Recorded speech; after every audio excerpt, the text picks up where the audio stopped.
Hey, Spaz. Spaz. Oh, wait. Yeah, that's right. Spaz got busy doing other things. He was too important doing other things and showing up on his own channel. What a bitch. Roll that intro.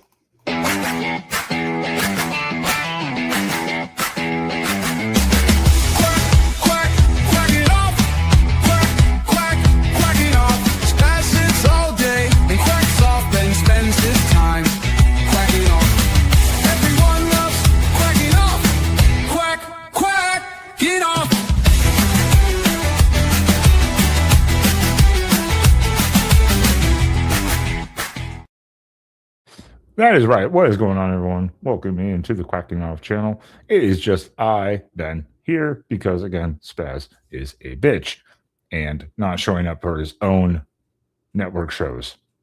Amazing, amazing, amazing stuff. So, thank you as we get into the Peach Bowl preview here really quickly with our guest.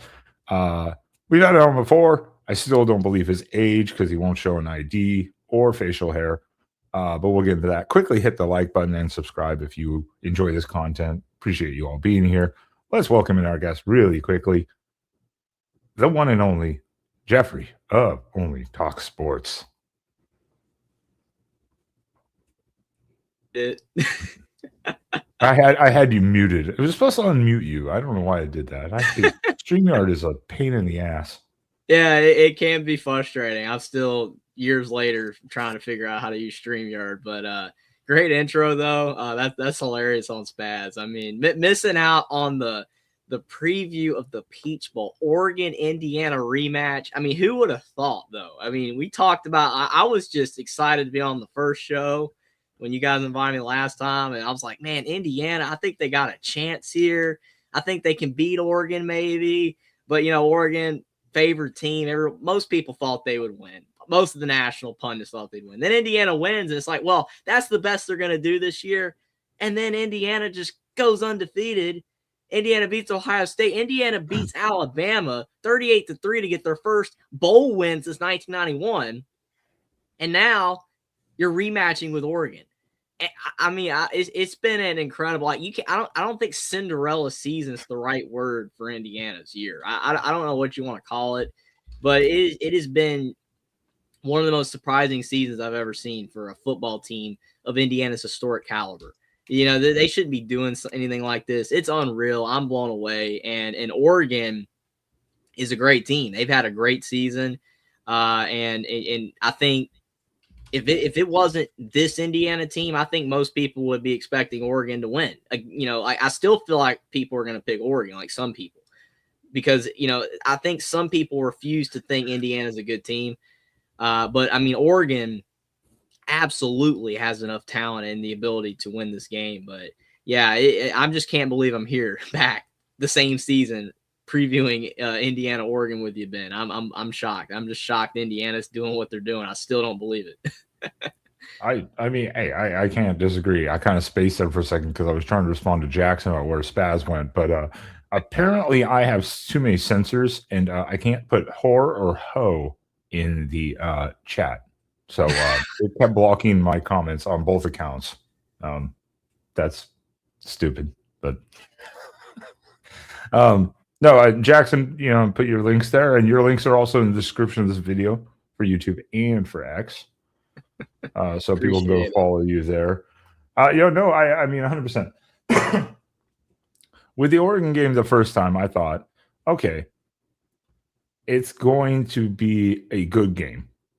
But with the home field advantage, I thought Oregon would pull it out, even whatever, by 3, by 7.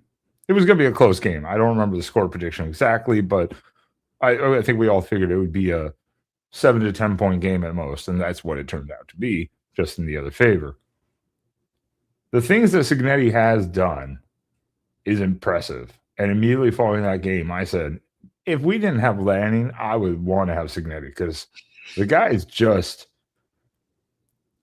he never shows emotion unless he's angry. Really, he's just kind of stone faced. You can tell that's like his drive, his passion.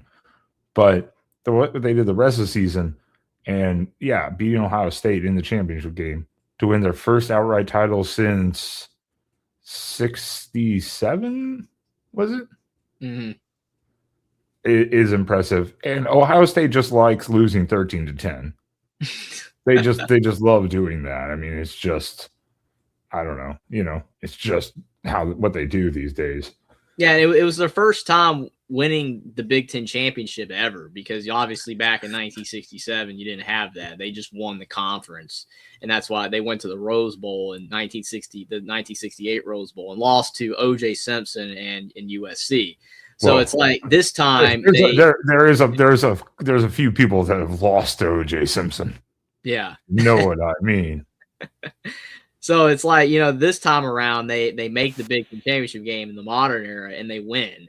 And I think that a lot of people watched that game and got the wrong takeaway that Ohio State did not try. That frustrated me because I kept going back and watching the game. I've watched the film of it. I'm not a big film guy, but I've watched that game probably about 3 or 4 times since the game happened, and I just disagree with that statement that Ohio State did not try. I mean, it was a battle between two quarterbacks that wanted to win the Heisman, being the number 1 seed, winning the Big Ten championship game. I mean, it still matters. I know that staying undefeated. Yeah, I mean, Ohio State wanted to win, and they played hard. Indiana just fought. They fought the defense. I mean, you think about it, like they stopped Ohio State on the goal line, and like stopped Ohio State multiple times on defense. In general, Indiana played very hard, and then the Alabama game, they destroyed Alabama. And I know Alabama's not as good, but Alabama still beat Georgia, and Alabama still, had moments this year being a great team. And Indiana just completely dismantled them. It doesn't matter how bad Alabama is, Indiana dismantled them. So they're playing like, someone in the comment mentioned earlier, Jason O. I mean, they are playing with their hair on fire. Cignetti is locked in. Out of everybody in the playoffs right now, for the semifinal game, I think Cignetti's the most locked in coach of the 4. I mean, he wants to win, and he's got his team ready to go. Like, yeah, you've got the portal nonsense going on right now, and Indiana's lost a couple players to the portal, but none of them are impactful. They're all like, depth guys. None of them are key players. Arguably, Oregon's losing, better players to the portal than Indiana is. Not like vastly important guys, but I think one running back for Oregon, like he's a depth running back. He's in the portal. And Oregon has another running back who's injured right now. So they'd probably be good for Oregon if that dude in the portal would come out of the portal and play in the game. And then if they lose, then re-enter the portal. That would probably be smart. I mean, we're at the point where you can do that. I mean, probably, because look at these other teams, right? I mean, you've got quarterbacks committing to programs and then decommitting the next day and go and committing somewhere else. So the rules are wide open, but Indiana's not losing anybody important in the portal, but they're just locked in. I mean, I don't know what else to say. Like, I have not seen a team, you even look at the blue bloods like Ohio State, Alabama, Georgia, whatever, be this locked in for 14 straight games. And all Indiana needs is 2 more wins. And none of the big teams are left. Like the most brand team left is Miami, because of what they've done 25 plus years ago. I mean, Ole Miss and Oregon has been good the last 15, 20 years, but prior to that, don't have a history. Ole Miss, nothing. Indiana, nothing. So it's wide open. All of these teams left have a great chance to win it all, but Indiana's been the most consistent team. If they keep up this level of play, they're going to be hard to beat. This is why I like bringing Jeffrey on. I can literally just shut my mouth for 5 minutes and he will go on and on and on. And I'm just like, keep doing it, man. This makes the show so easy for me by myself. It's amazing. I love it. No, but I agree with with Eddie's comment too. Despite the playoff stuff, just thinking if they had the Alabama or Michigan logo, for instance, and went to Oregon and beat Oregon, they would have gotten a lot more credit for it at that time. Because as soon as that game happened, everyone then just dismissed Oregon's record before that of going to Penn State in the whiteout and winning in double overtime, which I think most people would agree ruined Penn State's season. That broke them. That was just the complete collapse of Penn State football at that moment. So they just disregarded that and then didn't give Indiana the credit. Mm. And even after beating Ohio State, still didn't really give them that much credit. Gave them more legitimacy, but still weren't. But beating the absolute shit out of Alabama in a playoff game and breaking the curse of the first round bye. Yeah, I mean every other team lost. Like they 0-7, right? Without Indiana, it'd be 0-8. Yeah. I mean 1-7 and with the buys. I mean, because Signetti said a couple days before the game, he was like, "All right, our practice was terrible. I don't think my guys are locked in," and he ripped into them. And then they came out and played the way that they did, and the other coaches didn't. They didn't get their team ready to play with the bye. I mean, you think about Ohio State, they looked bad. Ohio State was very lethargic against Miami, the pick six. They played better in the second half, but they did not play good in the first half. I mean, Georgia, they had a good game against Ole Miss, but, they lost. And then Texas Tech was just bad. Like, they were awful. And I don't know if that was more because of the bye or Texas Tech just wasn't good or whatever. I mean, Oregon's great. They're a great team, but Texas Tech is a mix. So Georgia and Ole Miss is kind of a combination of like, well, they played once, it was a close game. Now they played again, and even without Lane Kiffin, okay, cool, it was a close game. So the staff knew what to do. With Oregon, Texas Tech, a lot of people have said that. You always speculate those things. Is it the first round? Is it rust? Or is it the Big 12 competition they played because they blew basically everyone out of the water except for when Morton was out and they played ASU on the road and they lost by 3 or something like that. That was the only loss. But then after Oregon's home game against James Madison, they gave up the whatever it was, 30 points in the second half almost, or 28. Dan Lanning was not happy. And I credit Texas Tech. Their defense is really good. But their offense had not seen a defense that was pissed off like Dan Lanning's defense. And that's it. We're getting into this mode now of the Final Four. You're seeing it all come together to these teams. But like you just brought up earlier about we wanted to see about the transfer portal, and Glenn just kind of mentioned it. There's so many things going on right now in college football. It is so hard as a fan even, and a coaching staff has to be, because you don't just have transfer portal going on. You've got your injuries. Oregon still has both OC and DC leaving, and their teams recruiting. Their schools, Kentucky and Cal, respectively, recruiting while doing the preparation and coming back. I mean, Jesus, can you literally potentially try to screw a team more over with the timing of all of this? Yeah, I mean, the only team that's probably got it worse is Ole Miss because of Lane and losing all the assistants. I mean, at least Oregon's are coaching. Ole Miss is not. A lot of theirs aren't even going to be able to coach. So that Ole Miss has it worse, but Oregon is getting there. It's not great. And see, Indiana doesn't have that problem because Signetti has locked in Bryant Haynes and Mike Shanahan to extensions. They're not going anywhere. So the entire team is locked in. Like you just worry about these other teams. Where's their headspace at? Like Ole Miss, I already have made my predictions for both of these games the other night on my channel. I'm sure nobody here has seen my prediction for this game, so I'm not spoiling it till we get to that. But for the other game, I would have picked Ole Miss. But because of all their coaches and the turmoil and all that, I am picking Miami in that one. I think Ole Miss is actually better. But the problem is, to me, I think there's only so much turmoil that you can endure, and you can't do it anymore.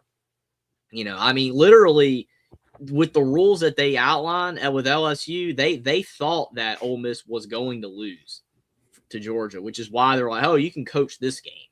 But see, now that they're like, well, they won. Now it's another week. They don't want that. They want them to go now. It is what it is. But they thought that Ole Miss was not going to beat Georgia, and I didn't think they beat Georgia. But credit to them. But yeah, I am a little surprised if you look at the history. Remember, FSU, they lost their quarterback, and they got dropped in the playoff even though they were undefeated. Ole Miss loses their head coach, is probably going to lose most of their players projected. and staff, and yet still go to the playoff. It's kind of mind-boggling to me that they would allow that, knowing the head coach wouldn't be there. It's just kind of, I don't know, it's just kind of bizarre. Everything that's happening in college football right now is bizarre, though. I mean, the whole thing is crazy. And like I said, you've got quarterbacks like that Kenny guy. I can't remember his last name right now. Kenny Minchie. That guy, the Notre Dame backup quarterback, commits to Nebraska, and then a day later he's decommitted from Nebraska, and now he's going to Kentucky. It just makes no sense. This stuff is crazy. That's an interesting one too, and like we're talking about transfer portal, because we were not surprised. Shout out Frankeny too. On the night of her husband's birthday, is in chat, maybe at dinner even with him, his birthday dinner, listening to this show. Shout out to Frankeny. That's awesome. That's dedication. No, and that's the surprising thing. That's why I say the transfer portal is wild, because like we were not surprised when Will Stein went to Kentucky. It was like, okay, he's from Kentucky. It wasn't Louisville, but he's from Kentucky, so fine. Obviously, Tosh Lupoi going to Cal. That's his alma mater. We weren't surprised when Austin Novosad decommitted, or not decommitted, but went to the transfer portal, rather. He was like the third string quarterback. He went to go follow Stein. But at this moment, it doesn't seem like he is going to Kentucky, because now they got this other guy. And I'm like, what the fuck is going on? And what's so crazy about it is because, like, with Kenny Minchie, he committed to Nebraska and is like that Nebraska was done. But then I don't know if Kentucky gave him a better offer than Nebraska did or what. But then Nebraska, like right after that, has already got Anthony Calandria from UNLV. So like all of these teams are just making 8 billion moves a second. And they're on the phone. I mean, probably these coaches got a phone in one ear and a phone in the other ear. You know, I mean, literally, it's constant just negotiation. Negotiation. Like it's got to be just mind numbing. It has to be. And these players, I mean, I know they want the best fit and they want the most money, and I don't blame them. You can't blame them for that. But I mean, committing and decommitting and going to another school, you know, a day later. I mean, these posts that you see that say they're 1,000% committed just make me laugh, because they're like, no, you're not. You're not 1,000% committed if the next day you're at another school. Yeah, no, I mean, that's a joke. I mean, they got to stop with that. I mean, I don't know what word you can use, man, but like they got to stop saying the word committed. Because I mean, to me, when you are committed, I think of that word and I'm like, you're dedicated. Kind of like, you know, Frank and Annie here. Like you're dedicated to the show, and that's amazing. But these players are not dedicated to these teams. They're not committed to the football team that they're at if they're just going to leave. I can understand like Novostad, you know, he's a backup back. That's fine. But like some of these other dudes, I mean, Iowa just lost their starting corner to the portal. He was all Big Ten, all that stuff. He was a starter. Iowa's not losing Parker. Iowa's not losing Ferentz. It's going to be the same old team next year, but he probably is getting an offer from an SEC school to make more. And it does happen again. Like we got I always forget his name. JKS or whatever. He's the guy at Cal. We got him last year. He was there for 2 weeks. Then he left and went to Cal. Yeah. He entered the transfer portal after being at Oregon immediately 2 weeks later, because he saw the depth chart and he went, never mind, and went back, because he always wanted to be at Cal. So I don't have any bad feelings about him doing that. It was just also the change of OC made him uncomfortable. Be interesting to see who he does since Wilcox is gone. But then and then he beat out Devin Brown, the Ohio State transfer quarterback, and then Devin Brown's in the portal now. Yep. Well, you don't want to know who's in the portal, because this man shops around fan bases like no other. What a whore. And watch out, Jeffrey. He's a bad influence. He brings in the drugs. Drugs. Look out, drug train coming through. Who wants some drugs? Look at him. Rutgers, Bama, and a USC grad. I mean, can you get more hypocritical of yourself? Listen, I've lived a very interesting life, but I got to tell you what I noticed is that when I come on the show, the number of viewers doubles. And I think that says something. You know, you got, you know, I mean, hey, it's not narcissistic to say that. But So, how are you guys doing? Are we talking about the Oregon-Indiana game? We're talking about the transfer portal being in full swing and all the Oh. teams losing it, because I have the list here for Oregon, for instance, at least updated as of earlier. They added 2 additions from Nevada, a punter and a kicker, and they have 13 departures. Of course, they're all backups. We lost 3, as I was saying earlier, we lost 3 running backs, and that's not counting then Davison being hurt. So we lost 3 running backs, and then one of our starters is injured. So not great days. Not great days. Especially when Indiana's already a good run defense team, because you remember in the first matchup, Indiana only gave up 2 rushing yards to Oregon in the second half. So it's like if Oregon cannot run the football, I mean, you saw what they just did to Alabama, who could not run the football. That's not good. That is terrible news for Oregon, because I mean, like I said, it's all going to come down to Indiana's effort level. If Cignetti has them locked in like they were last game, they're going to be tough to beat, because it was a machine against Alabama. And like I said, Oregon's ability to be multidimensional is like first game they kind of were doing that first half. The second half, Indiana shut down the run. You have to be multidimensional against Indiana. If you just dropping back and passing every time, like the only thing that Oregon really has then is Dante Moore's legs, and he doesn't commit to run that much. So I mean it's not great. I mean, Todd Simpson's dual threat too, and Indiana made it where Alabama couldn't run him either, because when he did run downfield, they popped him in the back, knocked him out of the game. So I don't know. It's definitely not great news for Oregon. I mean, that's not good that they don't have the running backs. That's not good.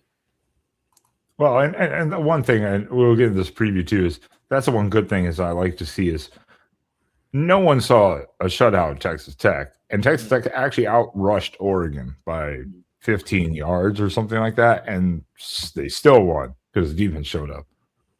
So it's obviously different game set. Both these teams, that's what's making this game so interesting. That's why it's only like 3.5 points. Because everyone expects it to just be like I think everyone's expecting this to be a defensive battle. You held Alabama to 3 points. We shut out Texas Tech. Kind of like, okay, let's see how this goes. So I'm assuming Jordan Davison is going to be out, but you still have Whittington, correct? We'll have Whittington, Hill. I'm assuming since they said they're going to the portal, they won't be in this game, because even Jaden Lamar, which is a little surprising. The rest of them, I'm not surprised that the transfers, some of them I'm not surprised about for the most part. Like you said, these aren't the starters or even like the second deep. This is like the third, fourth string kind of guys that don't really play a lot. They wouldn't even make an impact probably if they did play. Yeah. So Indiana's, they got a few guys too that are in the portal, and none of them were even close to rotation guys. They were basically like when Indiana was up 60-0 against Kennesaw or whatever, the teams at the beginning of the season, they played a bit. I mean, they're just not impactful guys. So that's good for Oregon. It's good for Indiana. That's the case. It's just I think Oregon has a little bit more, like their injury report's longer than Indiana's. Like Indiana's biggest loss is Daly, and Indiana filled Daly's shoes fine. Like all the guys that filled in for Daly were just as good as Daly. So it's like, Indiana, the thing that's made Indiana so good this year is that when guys have gone down, they've had someone else. Like when Surratt went out those few weeks, then Becker emerged. And now you've got Surratt, Cooper, and Becker, and even EJ Williams. I mean, that quartet of receivers you got going on there is ridiculous, because Cooper only had 3 catches against Alabama. And I mean, he's a possible second, third round draft pick. He was barely targeted because Becker was catching everything. So it's like, you can't stop all the receivers. Yeah, that's the thing Texas Tech did not have. Texas Tech they were poor on offense. Like Oregon's defense was great, but they were very poor on offense. Morton sold hard. He was not good. That was bad. And how you beat Indiana is you got to turn them over. And that's why, like, you think about the pick 6 that Mendoza threw at Oregon. You think about the pick he threw against Penn State, the pick against Iowa. All those were close games. But in the games when Indiana has not turned it over, the games haven't been close. The only game that was close was Ohio State. They didn't turn over against Ohio State, but it's Ohio State. That was a dogfight. But when Indiana does not make mistakes, it's very hard to beat them. And Indiana's defense has just been getting stops. They've been turning it over. I mean, it's clearly down to effort level. I've been saying it all playoffs. The teams that show up to play are winning. If Oregon plays harder than Indiana, they're going to win the game because it's not a bit about really talent here. All the teams that are left are really good. All the teams left are really good, and they all have a great shot to win. But it's who wants it more, honestly. Well, here's the thing that first regarding the game, and then just a thought about the portal, is that what concerns me about Oregon is, in my view, the reason that they lost in Eugene to Indiana was because they were dominated in the trenches. Mm-hmm. And that's really hard to fix. This isn't a scheme issue. This wasn't a turnover, time of possession issue. It was the fact that, the offensive and defensive lines from Indiana dominated Oregon. Now, is that going to be the same story in Atlanta? I think so, because I don't know how you fix that. They're just more physical, and they're so disciplined. And you saw that against Alabama, which was just a complete domination. Now, can Oregon still win? Sure, they can win. But I think that's the problem they have to solve, and I'm not sure how you're going to solve that, because if Indiana dominates again, they're going to win the game. Now, as far as the portal goes, my gosh, who's the winner this year? Once again, Indiana. I mean, it's unbelievable. They got a safety from Wisconsin. They got wide receiver Nick Marsh from Michigan State. They got Kansas State edge rusher Toby. I don't know how to pronounce his last name. They got Jaquan Sanks, defensive back from Cincinnati. They got Turbo Richard, running back from Boston College. And they got defensive end Joshua Berman from Notre Dame. So Indiana is the it factor right now. They may be better next year than they were this year. But I think the Oregon game is going to come down to the trenches, and I think that's why it's advantage Indiana. But, that doesn't mean Oregon can't win, but it's going to be tough. The thing to me is that Indiana, like you said, comes down to the trenches because of the effort. That's the coaching. They play hard all game. Against Alabama, when it was up 38-3, they were still getting to the quarterback. They were still blitzing. They were still playing hard. Like, they didn't quit. Kind of like that's why Lanning got mad, because of the fact that in the James Madison game, Oregon could have won that game 50-0. They could have won that game 50-0, but they didn't win 50-0 because they just laxed up on D. I watched the end of that game, and James Madison was just slinging it around, and Oregon wasn't defending. And then you saw the response against Texas Tech. Oregon was fantastic against Texas Tech. That's why I just believe this game's going to come down to who wants it more. I said that with Alabama, because Alabama had the talent to hang with Indiana, if not win the game. But once they didn't get that fourth down, they just quit, and Indiana just imposed their will. That can't happen for Oregon. If Indiana gets up 14-0 early and then Oregon just lays down, it's over. I mean, that's what happened against Alabama. Yeah, well, that fourth down play told you a lot more than just the play itself. It told you about Alabama's mindset. The fact that they thought on a 4th and 1, they had to run a jet sweep because they didn't think they could get a single yard running it straight at Indiana tells you that they knew, well, coupled with the fact that they actually went for it from their own 35, that they knew that Indiana's physicality was a problem. And the other thing about Indiana is this. They're so incredibly disciplined, and they play so incredibly clean. So they're not going to make mistakes. To beat them, you're going to have to play a disciplined, mistake-free game, and that's something that most teams can't do. They are not going to win it for you. And I think when you combine that with their discipline and physicality in the trenches, I just don't know if the Oregon offensive line is going to be that much better that they can, prevent Indiana from getting pressure, forcing Dante Moore into at least one or two mistakes. And then you throw in, Mendoza and that wide receiving core. And don't forget their running backs who run very hard. I just think Indiana is the most complete team and will defeat Oregon by 7 to 10 points. Yeah, I mean, I do not disagree with that analysis at all. I mean, Indiana's sound everywhere. I mean, they don't really have a weakness. I mean, the only weakness is that they don't have 5 stars, but it hasn't mattered. I mean, it doesn't matter that they don't have the most talented players because they just play harder than everyone else. They play better than everyone else. That's what Signetti and Haynes and Shanahan and the entire staff has gotten these guys to do. They have played so much better than their talent level. I mean, you think about a guy like Aiden Fisher, who was all Big Ten. You know, he was a great linebacker this year for Indiana. That guy's not even probably going to get drafted in the first 4 rounds.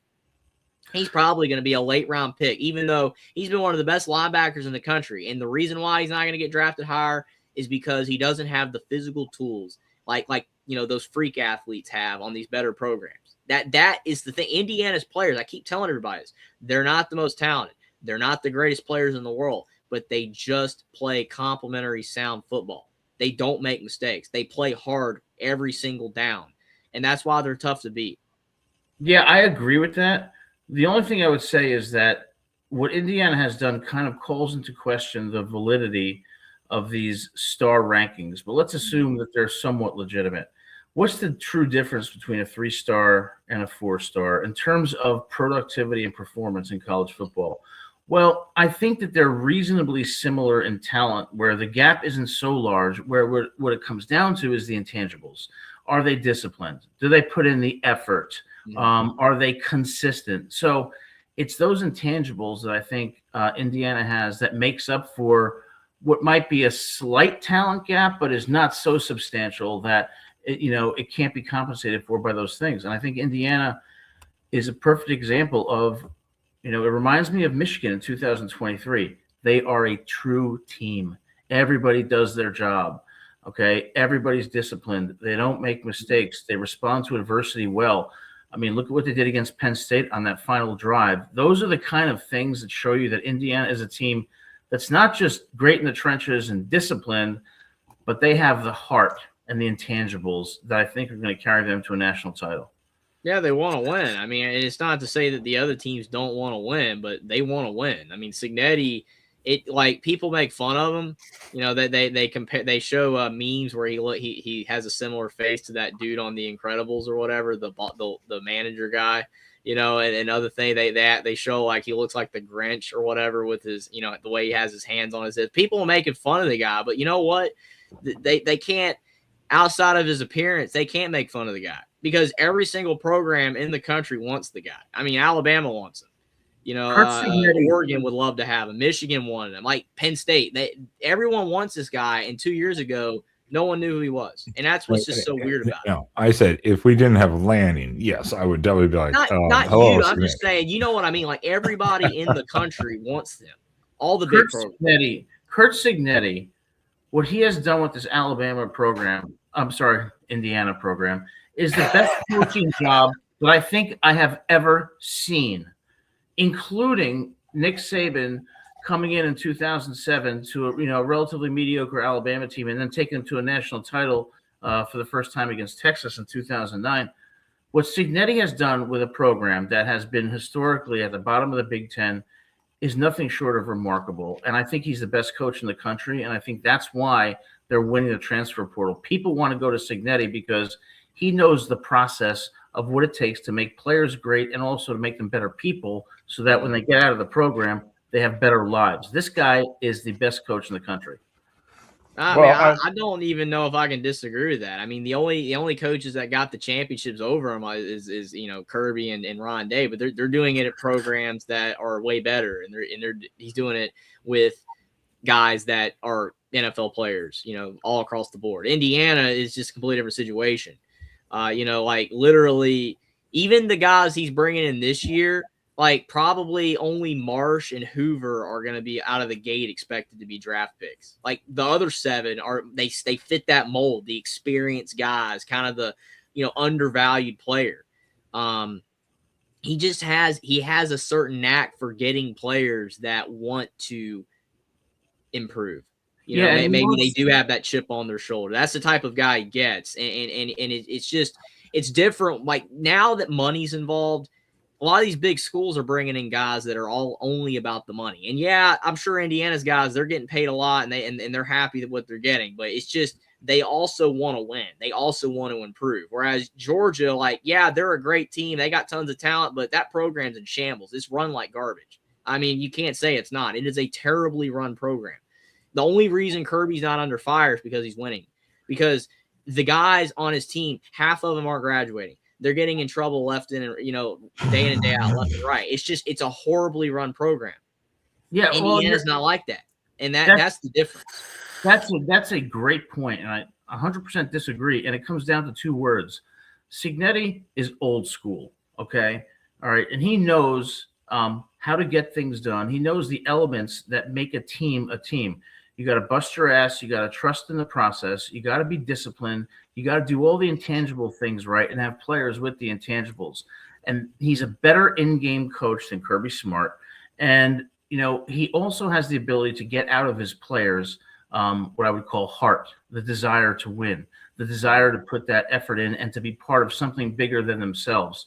And I think he instills in his players those old school values that are going to serve them well, not just in football, but in life. Now, as far as Georgia goes, look, Georgia's secondary has not improved the entire year. They're 60th in the country, and they got exposed against Trinidad Chambliss. And I think Kirby Smart is not doing as much as he could do to maximize the production of his players, because if Cignetti had Georgia's players, they would win the national championship. And that's the difference between a great coach and a truly elite coach. Cignetti is an elite coach, and what he did with Indiana is historic, and then he's going to lead them to a national title. I'm not disputing that fact. One, Cignetti, what he does with what he has and the players he picks is great. Obviously, it shows on the field. It all comes down to coaching. And you can argue the same with any great coach. Anyone who makes a semifinal is obviously doing the right thing with the players they have. And Glenn asked this earlier about a lot of 5 stars are based on their junior high school year. Yes, most of the ratings come out like sophomore, junior year. And then a lot finish their senior year or whatever. And that leaves room. But it comes down to talent evaluation, because not all 5 stars or even 4 stars make their mark. I mean, I don't know what Mendoza was going into Cal. He was like a 3-star. He was basically a 2-star. He was like at the edge, because he was going to go to Yale, and then at the very end of his senior season, he got an offer from Cal because he I guess improved enough or whatever. I think maybe 247 put him as a 3 at the end, but he was a 2-star throughout his entire. Well, Jeffrey, you just hit the nail on the head. What Jeffrey just said says everything. He was going to go to Yale. Yale tells you you're dealing with very smart football players with a very high football IQ. Yeah, people say he's autistic. It's hilarious. It's like you're calling the man autistic because he's an incredible speaker. Okay, he's an incredible, naturally talented speaker. I'm just trying to. That's what social media. Social media is completely wrecked. Yeah, that's why you don't. That's why you don't read social media, especially idiots. Because I mean, you look at a 3-star, barely 3-star, homegrown product than Justin Herbert, who won the academic Heisman, and look what he's doing. It's okay to be smart, is what I'm saying. It's okay to be smart, people. Like, you make fun of people like that. That's not making you look good. Yeah, intelligence is critical to being a good football player, but also, like, when you see these games in the playoffs, even Alabama and Indiana, a lot of games are decided by very few plays, 5 or 6 plays that turn the tide of a game or that are made in critical junctures of the game. Indiana always wins those plays. You saw it against Penn State. You saw it against Iowa. I mean, so when Indiana has the kind of mindset and the fortitude to win those plays, that's why they win games. And I think you're going to see the same thing in the next 2 games. It may be close, but Indiana's going to win those plays. Well, that's the keys to the game here. I think this is the only rematch outside of the Georgia Ole Miss, where you saw Ole Miss without a head coach take down the team they lost to before. Right. And the same thing. This is with Oregon. The same thing is now in this game. Kind of, what did you learn from the first game that can make a difference in the second game? Because I think when we did the preview before, I had mentioned how Indiana does a great job with their simulated pressures and then their post-snap adjustments on defense, like their movements. So they kind of fake the offense out of what they're doing. What has Oregon learned from that to either make better simple reads, faster reads, or be able to diagnose what's coming and what's not? this time around. And that could be still a huge difference maker. I still think Indiana, top-notch defense. I think No doubt Indiana, about it. Yeah, well, I think Oregon's going to go up tempo, and I think they're going to have a lot of short, quick passes, trying to rely upon the athleticism of their receivers. But all that means is that Indiana is probably going to bend between the 20-yard lines. But once you get into the red zone, it's a totally different story. And I think Indiana is going to hold Oregon to more field goals than touchdowns. And I could see Oregon scoring between 17 and 23 points. But I think Indiana is going to score 27 or 28. I think it is absolutely imperative that Oregon can string drives together. Like, they can play up tempo, that's fine, but they have to string long drives together. Because when Indiana has the football, you saw it against Alabama, and you've seen it in other games they played this year. They maintain the ball for a long time in the game because they run the football so well. Like, Indiana, they can score fast, which we've seen them do it in situations before, like right before halves, and they got to score in 30 seconds, and they go down the field, at least get a field goal. They can move the ball fast, but Indiana against Alabama, they had the ball for 2/3 of the game. They were just running the clock out. They were running the ball. They were picking up first downs on the ground, because I was seeing Alabama fans, and obviously, I talk Alabama football all the time too, and I do love the Crimson Tide, and my favorite team. But, like, Alabama fans are saying, Mendoza only threw for 160 yards. And it's like, yeah, because Indiana ran for almost 300 yards. Well, Indiana ran the football so well against Alabama, they didn't have to throw the football. That's why if Oregon cannot stop Indiana's run game, and if they allow Indiana to dominate the time of possession, the game's probably over. Oregon has to keep the ball a long time themselves. Yeah, well, that's why Tech didn't have. I mean, Tech had a couple good opportunity drives. They missed a field goal. They threw the pick in the end zone. They had to go for a fourth downs in desperation mode. But Oregon in that game, for instance, held it for basically like 39 minutes or whatever. I mean, the first half, for instance, Tech had 3 first downs the entire first half. If Oregon's defense can show up and stifle, not to that degree, but stifle Indiana and put pressure on them, that's going to be huge, because then you're like you said, then you're in desperation mode, and you got to try everything and anything you can. But so yeah, I like the presser Signetti and Lanning did, and both coaches agreed the same thing. They were like, key thing is this is you don't change the game plan, you don't change who you are, you adjust and make some adjustments, but you can't just say, well, now we're going to try to do this all of a sudden and go away from what's worked. You just have to do little adjustments in the game as it plays out. That's just kind of how it is. You have to believe in the process, believe in the product you have, and put your players in the best positions, but you can't just throw out your entire game plan. Yeah, and one of the things, against Alabama, Indiana, the reason they won time of possession so substantially was because they were 9 of 14 on third downs. And when most of those were short too, there were a lot of third and manageables, and even the couple third and longs they had, they completed most of them. I mean, they just ran the ball so well, and Alabama was playing Alabama was not pressuring Indiana. Like, their corners were just going like way back and allowing Indiana to just get those 10-yard out routes every single time. You brought up a good adjustment that will probably be made, because one thing that Oregon did in that Indiana game that was pissing me off was allowing like Surratt to get an 8-yard hook. It was completed almost every time. Then against Tech, for instance, now a different receiver core got it, understood. Against Tech, it was press coverage all game long almost. They were like, we don't believe you can beat us. Yeah, and I think that's going to be a change that Oregon's going to make, and they're going to actually press the receivers and kind of maybe test to see what the refs will allow you to get away with, in the sense of maybe a little holding, a little hand fighting. Well, yeah, I also think, though, that what they have to realize is this.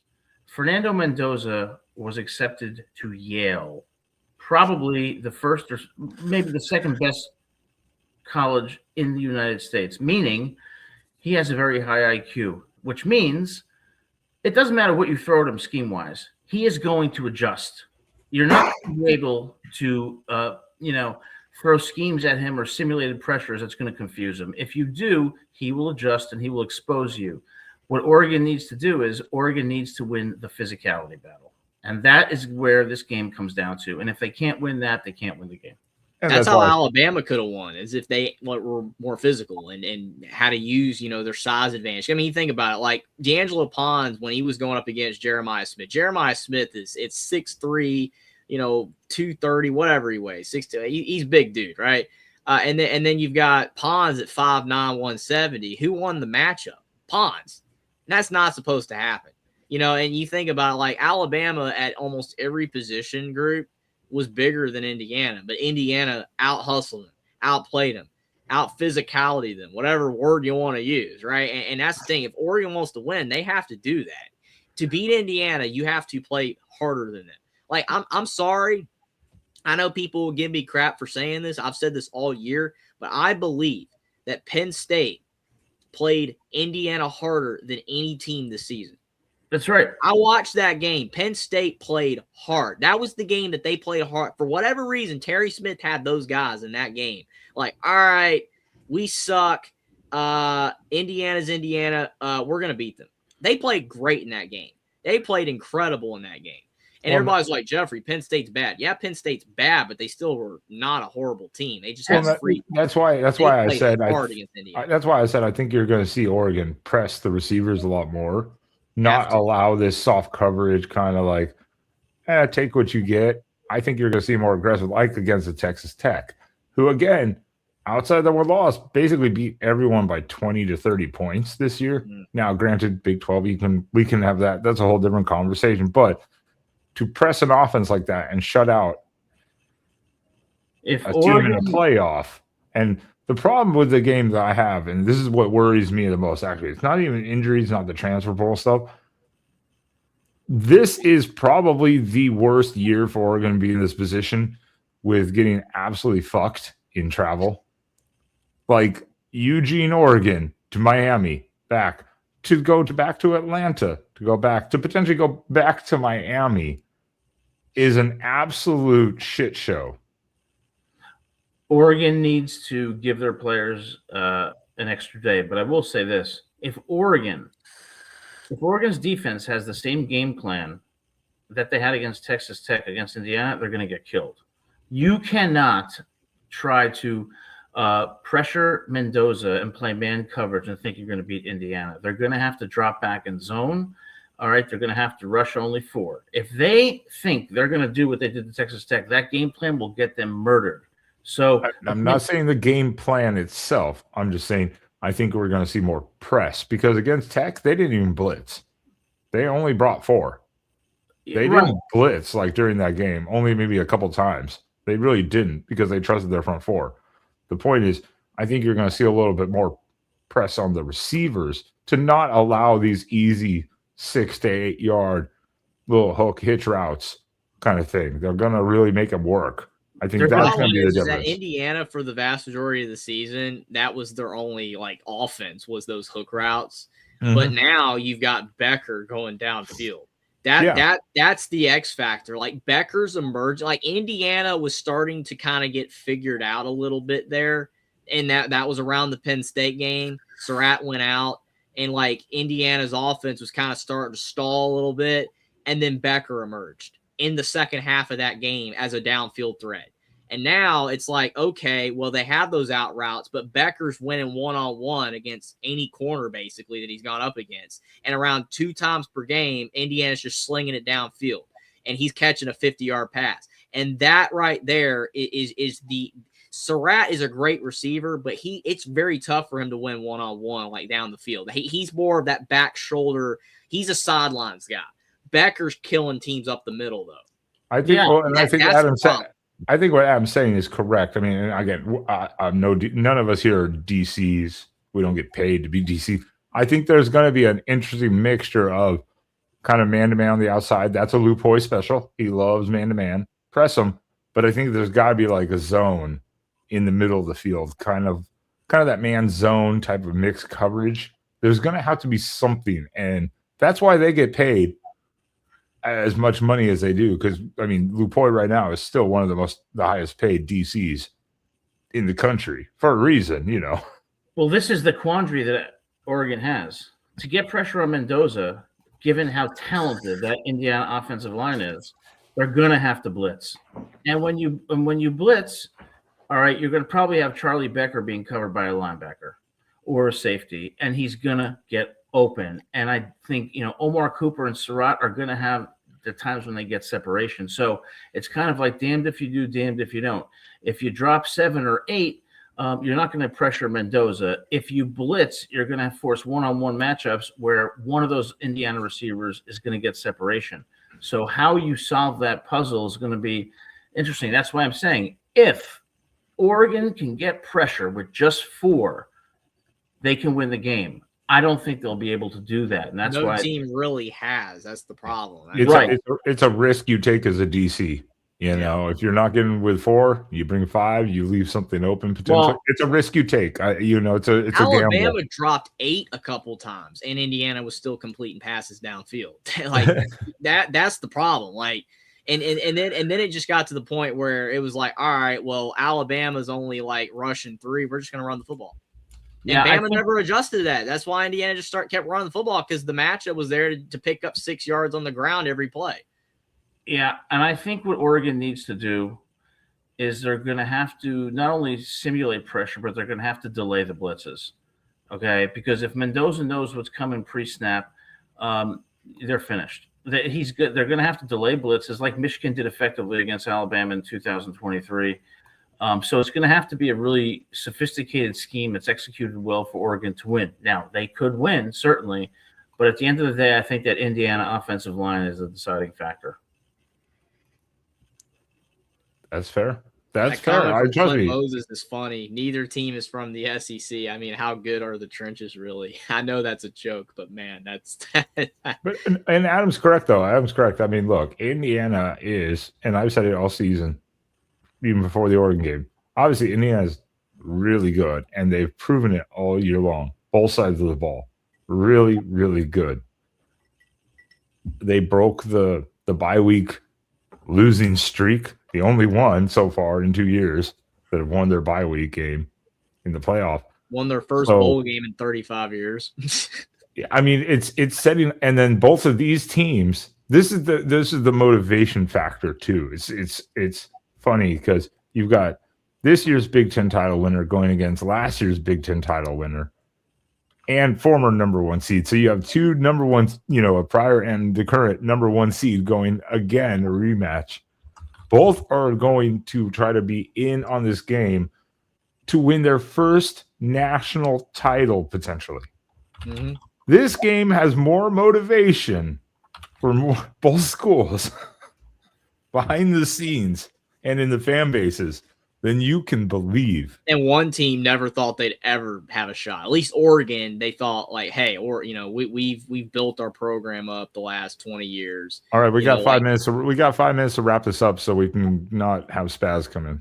Well, here's what I'll say about this team. One thing that people need to understand about Indiana's players is this.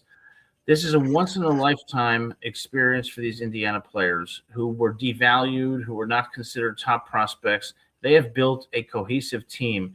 They not only have a chip on their shoulder, but they recognize that this is an opportunity they'll never have again in their lives to win a national championship with players who are not on the elite level that other teams are. And I think that motivates them, and I think Cignetti is a master at motivating these kids. And I think Indiana's unstoppable. I should hook them. I mean, the thing is, like, I'm just, as a fan of this team and wanting them to win, I just like I'm just too afraid to be too bullish on them because I just in the fear that they will let me down eventually, right? But like this team, every freaking game has just played so well. I'm waiting for that game. I mean, the Penn State game, I guess, but I mean, Penn State played really, really good too, and it was a tough game. But I mean, I don't know. Like Indiana, I was like Alabama's going to be a 1-score game. It's going to be a rock fight. I picked Indiana to win, but it's like Alabama got wrecked. Like, I don't think anybody thought that Indiana would win that game 38-3. I think people would have been more likely that it would have been 38-3 Bama than Indiana. Oh, Yeah, no, but no. here's the I had thing. about 30-20. I really did think Indiana was gonna win by 2 scores, but not that type of way. Absolutely not. Yes, we and talked about Damon Williams saying we did talk about that Trojan at the beginning what a of the show. confused boy. There was something I was going to say, and the point is the same thing, Jeffrey, you were just talking about, and I'll bring on our next guest here in a second. I'm the same way, and our next guest is the same thing. I'd almost rather lose at least by 7 or 10 points to Indiana in this game than to lose another national title game. I don't know if I can take losing 3 titles in 15 years in the If you national beat title Indiana, game. you will win the national championship. But you know what, Jeffrey? Here's the thing that makes me think why I'm so bullish on Indiana. There were 2 minutes left in the game against Penn State, or about that. Mendoza gets sacked on 1st and 10, deep in their own territory. They're on like the 10-yard line, and they manage to put together a drive to win that game. That is the makings of a national championship team. No team in the country could have done it. Oregon did that against Iowa too, at Iowa. So you guys fuck yourself. Yeah, or Oregon. All right. Welcome in our next guest real quickly. Indiana did it against Iowa too. Yeah. Everyone, welcome our next guest real quick. Everyone, hide your kids and hide your wives. There's danger lurking out there in the backstage. Kids, we have a very special treat. An officer from the Paradise PD is here to teach us about good touch, bad touch.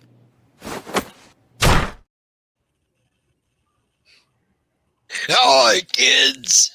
I'm rage quitting, as Hookem suggested. I saw that as I was getting ready to pop on.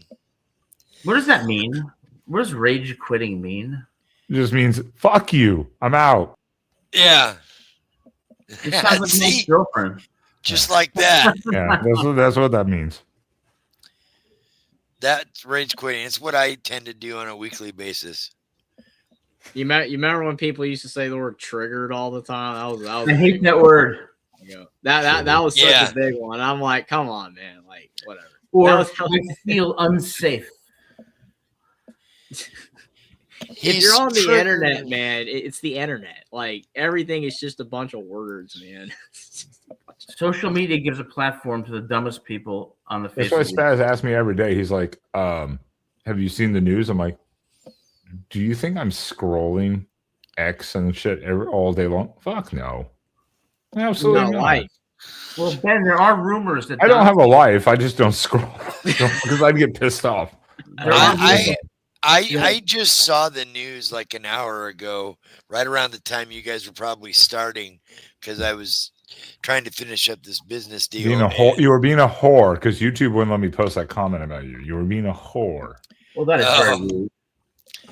Yeah, I got a lot of things going right now, but I was I saw that Desmond Williams thing, and I'm like, what the fuck? It's Demond Williams. Hello. Yeah, Demond Williams. He's no longer staying at Washington, even though he said he was staying at Washington. So I love the truth and honesty there. I'm just dumbfounded. I'm like, wait a minute. Fish didn't even leave on your ass, and now you're gonna dump him in the middle of the portal? What? Which is funny. I haven't seen. I did been scrolling the updates lately. All I've seen still is Washington fans just talking shit about Oregon as usual. I guess they're just in denial that they're a star quarterback.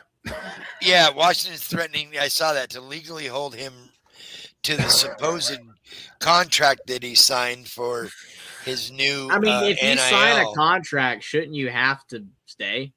Well, here's the problem, guys. There's a grace period, but I think it's usually only like 72 hours. Well, did you receive anything from it? I guess too. There's probably some little gray fine print somewhere, but that's still shit. That's so shitty. I mean, it's terrible. I mean, Washington probably going to be a good team next year, good program, but it's like, oh, the SEC's come calling, so you know. The problem with did the SEC come calling, or is I didn't say this. Is Dan Lanning over there? What do you mean? We might have Dante Moore back next year. We don't want DeMar Hey, Williams. Dante Moore, if- he's going to be a top 5 pick. Well, if he is, yeah, he's going to be gone. But I'm saying if he wanted to come back, he could. He's already said he's not sure still. Ty Simpson. If he's top 10 guaranteed, yeah, he's gone. No question. You would think so, but you would have thought he would have committed by now. I think Dante Moore and Fernando Mendoza are the 2 locks to leave, and then Simpson's the questionable one because he might be fringe first or early second, so he could make more NIL in college football next year. I don't know. It probably would hurt his draft stock if he came back. So from that standpoint, it'll make sense to go, but he might make more money next year in college. But everybody else, I don't know who's coming and who's going, but I think Moore and Mendoza are gone. Well, yeah. Like Moore, the only reason we say he's come back. So say he has a really terrible game against Indiana coming up, really terrible, and he's like, we want to run it back. I ain't going. We can do it again. I ain't going out that way. But if he were to go and win a national title, yeah, you're gone because you're not going to repeat it probably, and you've accomplished everything you fucking could have probably in the college level. Literally outside of a Heisman, you've accomplished basically everything. I have this sneaky suspicion from everything I'm reading from a lot of Oregon insiders. If Oregon does not win the Natty, he's going to come back. He's going to forego the draft and come think back. It would be a mistake.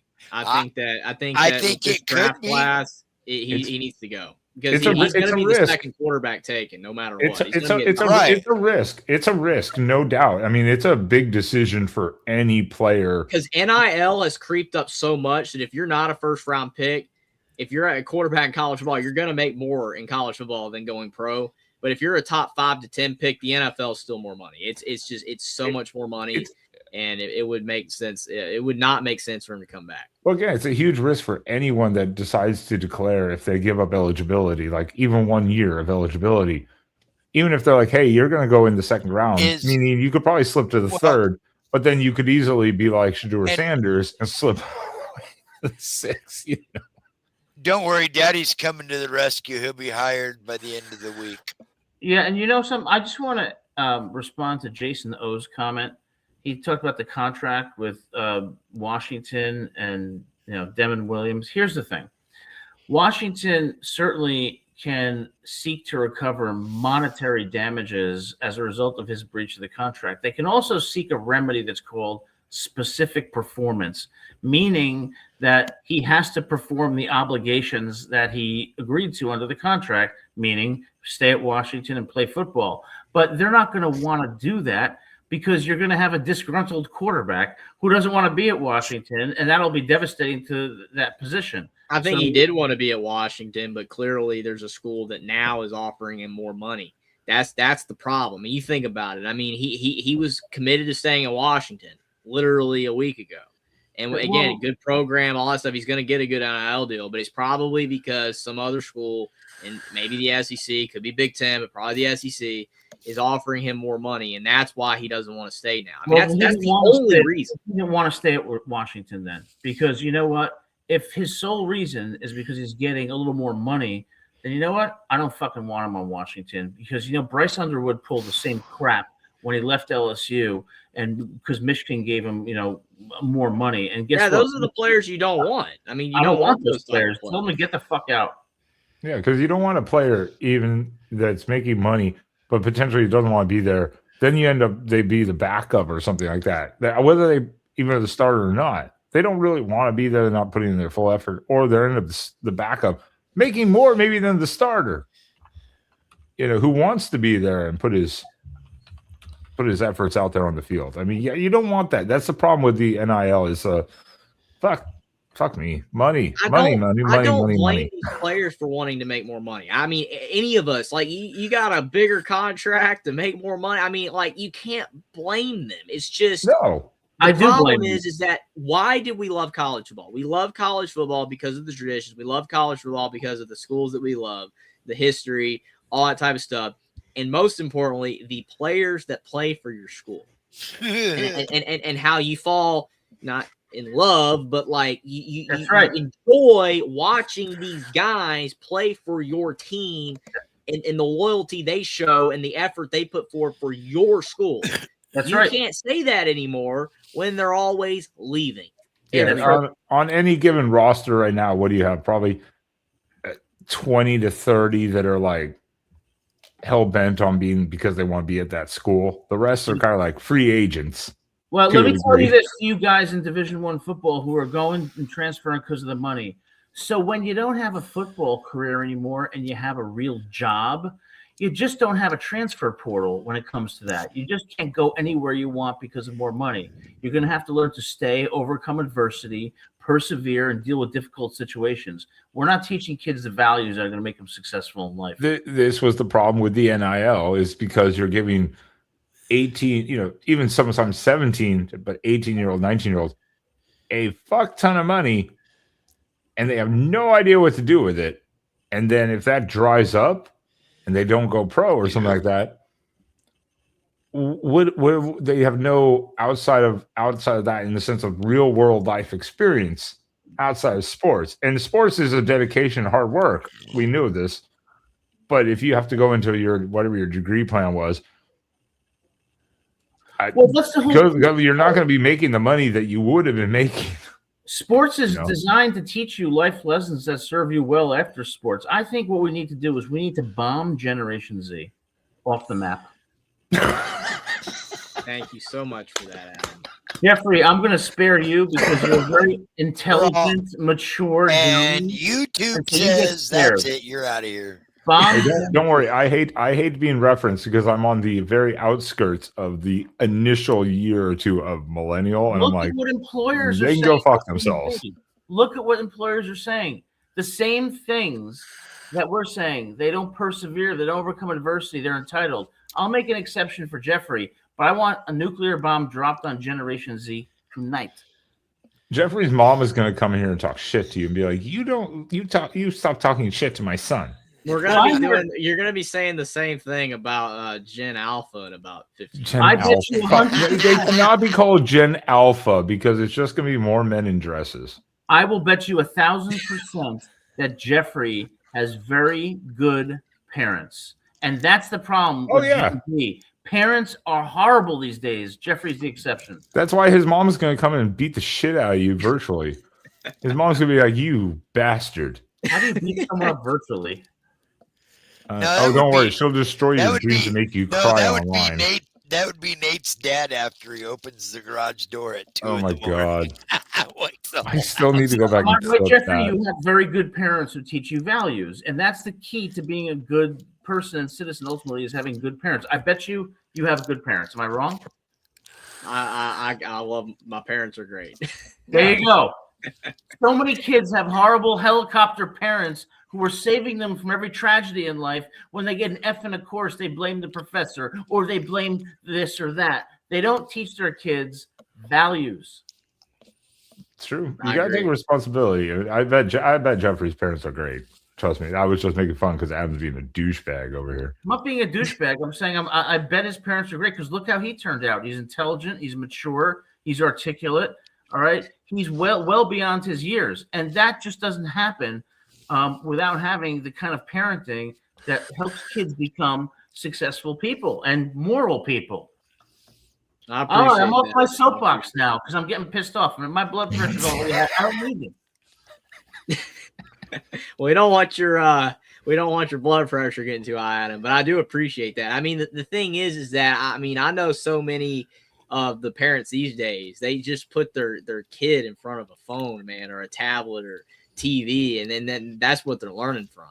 I that's not what I did. I mean, I was born in the early 2000s, so it's like, it was still kind of before the technological craze, like the YouTube blowing up and everything. I mean, I played Super Mario Brothers on the NES when I was a kid. I mean, it was kind of like, that was my entertainment, man. I mean, like these kids now, it's just, I mean, they're not all being raised badly, but a lot of them are not being raised well. And I mean, if you even look at like the education system, man, like America's kids are failing. They're not doing good in school at all. I mean, that's why people like that are making fun of Mendoza. I'm the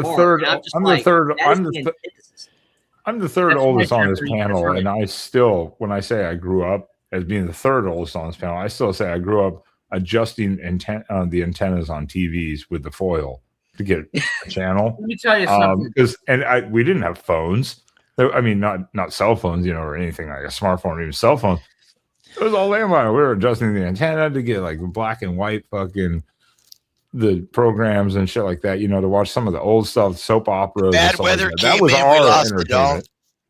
Yeah, and let me tell you what happened. I bet you I'm right on this. When Jeffrey, I don't know how old you are, Jeffrey, but when Jeffrey was in, say, high school, if he got a bad grade or didn't do things the right way, I bet you his parents told him how unacceptable that was and held him accountable. That's what good parents do. They're not there to be your friends or coddle you or save you from life's difficulties. They're there to say, this is not acceptable, and you're going to suffer consequences unless you do things the right way. And I guarantee you that's probably what happened. That's why Jeffrey turned out the way he did. Am I wrong? I can't disagree with that. Jeffrey's just like, where have we gone with this show? What have we done? This game is going to come down to which team had better parents. Who's the best? Who's the best? Who's the best daddy? Who's the best daddy? My mom still calls me a bum, and you know what? She's right half the time. And I'm 50 years old, and she's 84. That was so New Jersey right there. Well, she says, I'm going down. There's no chance for me if I don't straighten out. And you know what? It makes me accountable, and it makes me a more moral and responsible person. Jeffrey's parents are the reason why Jeffrey is who he is, plus, of course, his innate abilities. But so many Gen Z kids are not like that. You have the parents who say, you got an F, you plagiarized? I'm going to call the school and demand that they give you an A. That's the problem. It's true. It is true. It is true. As knowing someone who's a teacher, I won't say his name, but I may have lived with him and have been with him for 6 years. Yeah, he gets yelled at for bad grades, and it's like, how is that his fault? They don't do homework, and he gives them 3 opportunities, and they don't turn in this. Jason, yeah, literally, the schools are designed. The schools are designed now to have you pass. Like literally, like the community colleges, high schools. They are designed to have you pass as long as you just turn in something. And the problem is, a lot of these students aren't turning in the work. I don't know. I've been in academia for 14 years, and the change in the last 5 years has been horrible. Listen, Jason, you got to. What the hell did I come into? You should. He's a New Jersey guy. He knows football, and who's a loyal Rutgers. I missed half the show. I liked it. No, I liked it earlier. I literally walked away for 5 minutes earlier because I couldn't even get a word in. I just walked away because I'm like, these two guys. He's comparing me to Bernie Getz. That's what he's doing. He's comparing me to Bernie Getz from the 80s. Come on, Jason. Be nicer. I'm from the Garden State, too. Jeffrey, what's your take in a nutshell? Because I missed. Give me a. Just tell Spaz to go fuck off because he wasn't here and go back to the beginning and watch the show. But I will say that I think that the team that plays harder wins the game. I think that Oregon can win if they play more physical than Indiana. But the problem is that nobody's been playing more physical than Indiana. If Indiana just keeps playing if Indiana plays the way that they did against Alabama, they will win it all. There's just nothing else you can say. Indiana has to slip up. Indiana has to. The players have to, for some reason, just not listen to Cignetti. They have to have a major relapse. I don't even know if relapse is the right word because they haven't ever had a slip up before. Jeffrey, I have a question for you. Is there any chance that Stephen Daly comes back for the national championship? I'm not sure. I don't think it's likely. But I mean, if he did come back, it'd be fantastic. I just think that he did hurt his knee pretty bad with the celebration. I think that his knee was about giving out, and then the celebration just ended it all. Like he was about yeah. It's brutal. It's brutal, especially make it that far in the season and then get that kind of injury. That's brutal. Oregon's not in much better shape in the backfield now, so. Yeah, we were And that's talking about not the good. transfer portal. We were Thanks talking to about the today. transfer portal at the beginning, and the running backs are gone, and injury to Davison. And it's like, Davidson's injured. ugh, yikes. That's why we said all these teams are affected by all this stuff in some way, which is just really unfortunate. That's why college football is so fucked right now because of the timeline of all I this. think I hope Lamar stays at least. I think he'll stay through this game. It's just how invested he is because he is still an important piece of the team, but he has to be gone by the 16th. If he's going to go in the portal, he's off the team by the 16th, isn't it, right? Yeah. That's when the portal closes. Dan Lanning is going to have that team ready. Dan Lanning is a high blood pressure, high stress, type A personality. He's going to light a fire under the rest. The problem is, Cignetti's going to light an even bigger fire, I think. Effort. Well, that's why we were talking about it earlier too. Is like playing a team twice. What is that each team learned from the first time? And watching that presser between the two. Both these coaches are motivators. Cignetti's proven it. We've seen all the highlights and stuff from Dan Lanning. That's just the way the University of Oregon likes to promote it through the Ducks versus them. But you can tell both coaches are very set in their ways and they're motivators and they get the best out of their players.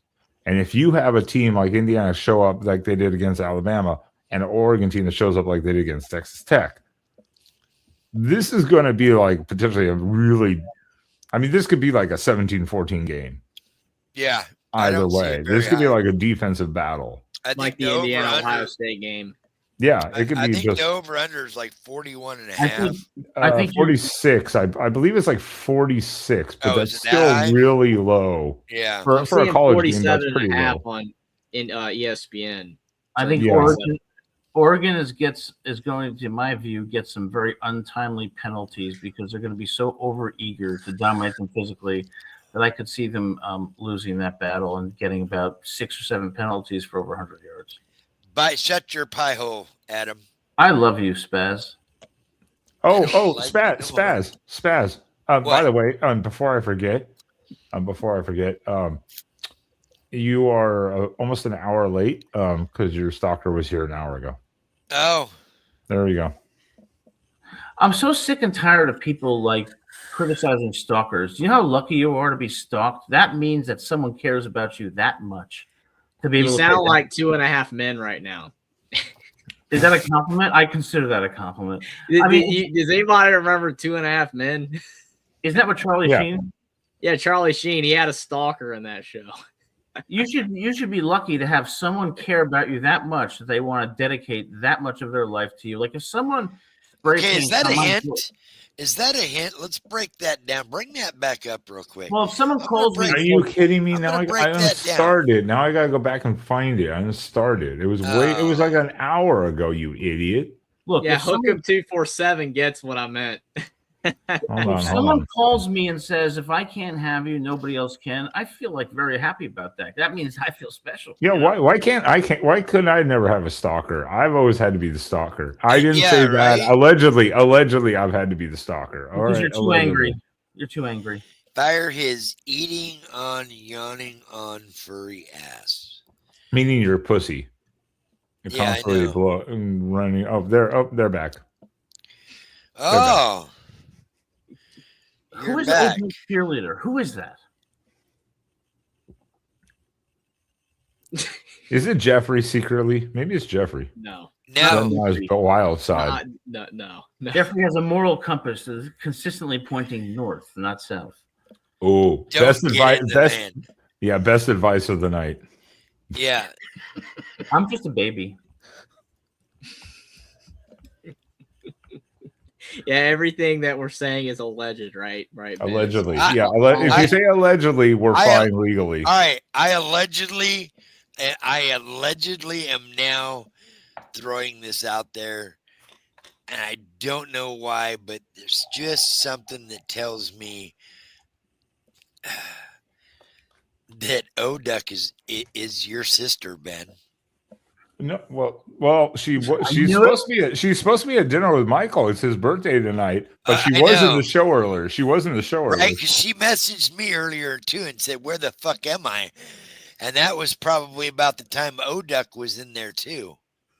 It was about 5 or 6 minutes apart. So Birthdays are the cause of more divorces than anything else. Birthdays, everything goes wrong. It's a That and joke, Valentine's Day. Frankeny. You know I love you, but it sure sounds kind of fishy. smells kind of fishy too. Oh, really? Really? What? Come Oh, on! It was I don't know easy. where It was it's- easy gag joke. Come on. Okay, I'm baffled at. I talked to Wendell's today, Ben, Why?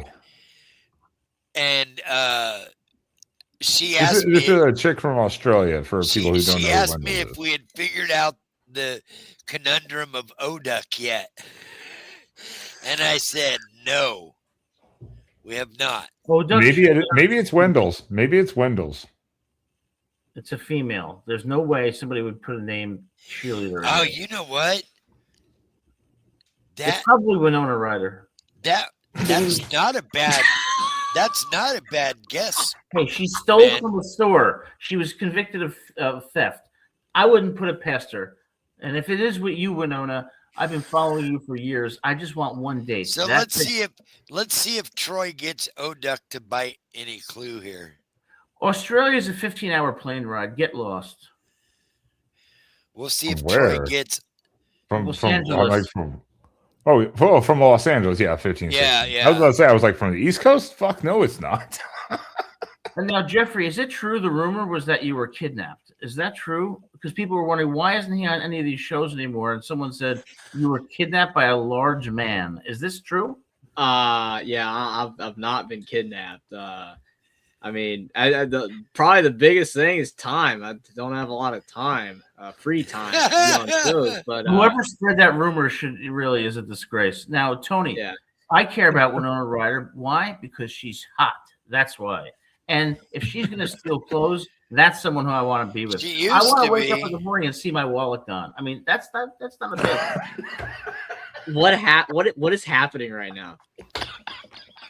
That would not be the first time Adam's woken up and found his wallet missing. I don't mind. I like to be. You see what Duck Green is saying right now? That's true, Duck Green. They're gorgeous and conservative. Just not the Bush women. I don't know what that means. I don't know what that means. It could be taken in a couple different ways. Oh no. Oh, fucking shit. hell. What Okay, Spaz, you haven't been here. Give some commentary on this game for fuck's sake. Do your job. God damn it. Well, I was really confident, a lot more confident, about 12 hours ago. And then these pieces started crumbling through the internet this afternoon and just shot daggers at me. I'm like, fuck me. Our monster, our goal line, anything inside the 10, give him the ball and he's scoring. Dude broke his fucking collarbone, so he's done. And the backup to that, all of a sudden, enters the portal a couple hours later. I'm like, what the fuck is going on here? We got no secondary depth. Now we got no running back depth. And that's kind of concerning. It's very concerning. I mean, unless you're as confident as you were against Texas Tech, against a team that already beat you once, that kind of kicked your ass all over the field in a lot of ways in the first meeting, unless you're that confident that these guys that are playing now can cover 50 plus plays, 40 to 60 plays on their own with very little snaps in between for anybody else, that's a concern. And if you can't run the ball with the two guys you got, because they've already figured that out, and you don't have any others to bring in to offset, you're really in a pinch, because now you're going to have to go fire for fire, toe for toe, throw for throw, and hope that your guys can get open as easily as theirs were the last game, and you're able to lock some of their receiving down. Because if they're playing 60 to 90 snaps, you're in trouble. I really think that the most important aspect of this game is Oregon's ability to go on long drives. And the other thing is they have to stop Indiana's run game. They have to. If they cannot stop Indiana's run game, then there's no way they can win. Because Indiana has run the football so well this season that it is basically forced, most teams to play the type of covers that they have played on Indiana's receivers, because the run game is there. They cannot oversell on the pass because the run game is there. That is the problem. If Indiana can, if they can stop the run, then that is what forces Indiana to have to throw the ball more, 30, 35 times. And in those types of games is when Mendoza throws a pick. Because in most of these games, he's only throwing the ball like 20 times. Like, he only threw the ball 16 times against Alabama. 16 times. He did not have to throw 16. He didn't need to. If he throws the ball 16 times against Oregon, then that means Indiana's running all over you. Yeah, exactly. And that's what happened in the first matchup, was Oregon could not stop Indiana's run game at key times, which opened up the passing game just enough for Mendoza to do what he needed to do. Despite the run, then it forces despite Indiana him and Dante both throwing pick sixes. Yeah. Which is weird. And Mendoza's pick six, like EJ Williams broke the route. Like, he literally just stopped running. So that was more on Indiana's receiver than Mendoza. I mean, it wasn't the greatest throw, but he just stopped running the route. I mean, and now Becker's playing more, so. Charlie Becker from Nashville. Yeah. Yeah, exactly. Yeah, this game's going to be a dogfight. It's going to be one in the trenches. Yeah, I don't think Oregon's going to run the ball much. I mean, even when Oregon had their full stable of backs, they did not run the ball much against Indiana the first time. Dante Moore is going to have to outplay Mendoza by far. That's if he does, and it can be done. He's really good. It can be done. It's just if Indiana dominates the time of possession, if Oregon can't keep the ball, and Indiana's running the ball well, it's over. Has the injury report came out? Yeah, Oregon has like 13 guys on it, I believe, and Indiana's got like 6 or 7.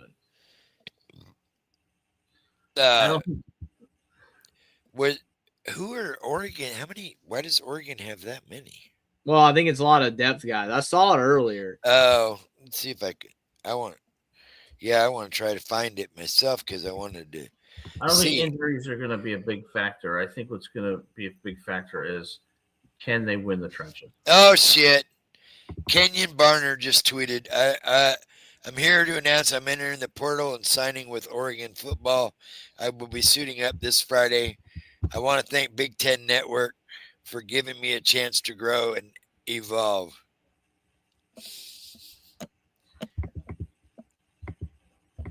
Why did he say giving me a chance to grow and evolve? That's redundant. That's like saying cease and desist. You're saying the same thing. I'm appalled. It's a joke, because Kenyon Barner's retired. Oh. Him and LaMichael James were the two backs we had like 10 years ago. Hey, Spaz, are you able to pull up what I have in the StreamYard? Oh, you got the injury report? Yeah, that's the amount of guys out for Oregon. 12 players right there. Are they started? What the fuck? That means they put Stewart out. I knew it. Fuckers. They put Jaden Lamar out? Yeah, and these are the Indiana ones. So only Daly and Wyatt are really huge. Because, I mean, they've been out all year anyway. Well, Wyatt's been out all year, but Daly's been out recently. So that hasn't affected Indiana. These other guys, BB was a third-string bat. These other guys aren't too big of a deal. But then Oregon, I mean, you've got a lot longer of a list. Jeffrey, what was Wyatt's injury? It's almost all portal. Matter of fact, it is all portal except for Wyatt got hurt early in the season on a tackle or whatever. I think he hurt his knee. Yeah, but they could still. I mean, if they wanted to use them, they could still use them for this. Yeah, for this week. That sucks. I was hoping Stewart was going to play. That's what he was trying to tell everybody last week, but I guess Dan Lanning has the final say and said, "No, we're getting a complete red shirt from you." Which doesn't, he still would, even if he played, because it doesn't count at all. But yeah, so they're saying something about some kind of a medical exception you would get no matter what if you don't play a single snap or whatever. And then there's the other one that you really have to fight for. I think he would have already gotten it approved since he's been out the entire regular season. He would have already gotten a full approval, you know. It kills me the amount of guys that have been in 7-8 seasons of college football, and I'm like, how do you get all these medical red shirts? I know, it's unbelievable. It really is. Yeah, I thought we were over the whole, super senior from the 2020 year, which obviously DJ Finley is going to be at his 7th school in 7 seasons. Fuck me. What about Stetson Bennett? Isn't Stetson Bennett still playing for Georgia? I don't even think he's in the NFL anymore. Or no, I think he's a practice squad quarterback somewhere. Remember when people said he was going to be a starter in the NFL? Georgia fans said, I'm like, dude, he's not even. He's not going to be a starter. He was a product of the system. Yeah, I mean, he was good. Great college player. Like, he did great things. For a walk-on, he was incredible, but he had a great team around him. Hey, Tony, you don't talk shit about Robbie Ashford. He won his bowl game. Good job for Jake Dicker at Wake Forest, by the way. Good job. James Crepea just made a good point here, Ben. Jay Harris was not on that list. No, he is. He's in the transfer portal. No, he's not on that list of being out for Friday. Oh, okay. So maybe they kept. And he was at practice on Monday. So maybe they're keeping a couple of people, even though they're planning to leave. They'll play one more game, maybe get the. I mean, if I was a player, even if I was going to answer the transfer portal, I would play another big bowl game to potentially get a ring. Yeah, well, I got a shot,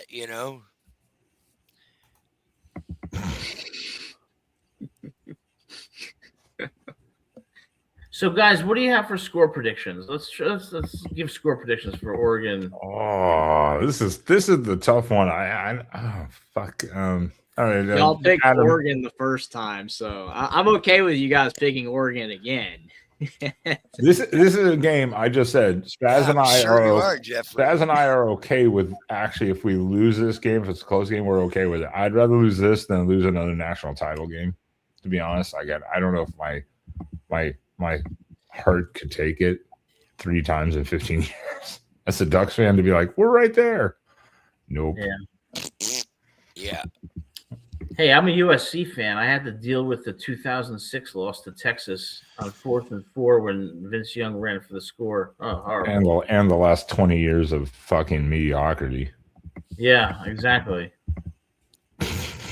What do you got, a USC fan as well, Adam? What'd you say? You're a USC fan as well? Yeah, I graduated from Alabama. And Rutgers. And Alabama. I went to Southern Cal. I graduated there in 1997. Cool. That was before Jeffrey was a twinkle in the eye of whoever. That was before Jeffrey was the product of outstanding parenting, producing an upstanding citizen right now with a bright future. I appreciate that. Yeah, Glenn. I know talent when I see it. Glenn, it's the NCAA. They gotta change some shit up. Yeah, I agree. All right, score predictions. I don't really have do I have a tab for this? No, I don't. Where did that tab go? Did we get rid of it? We used We to. used to, and then we stopped doing score predictions.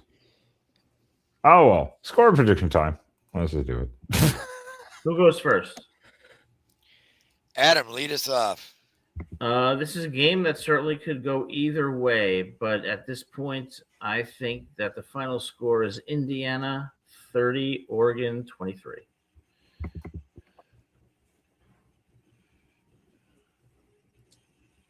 You ready for me? Yeah. What about you, Jeffrey? What about you? Well, I made my prediction the other day, and my co-host was shocked that I said this high of a score because I could be wrong. It might be a low-scoring game. For some reason, I think there's going to be points. I think there will be points.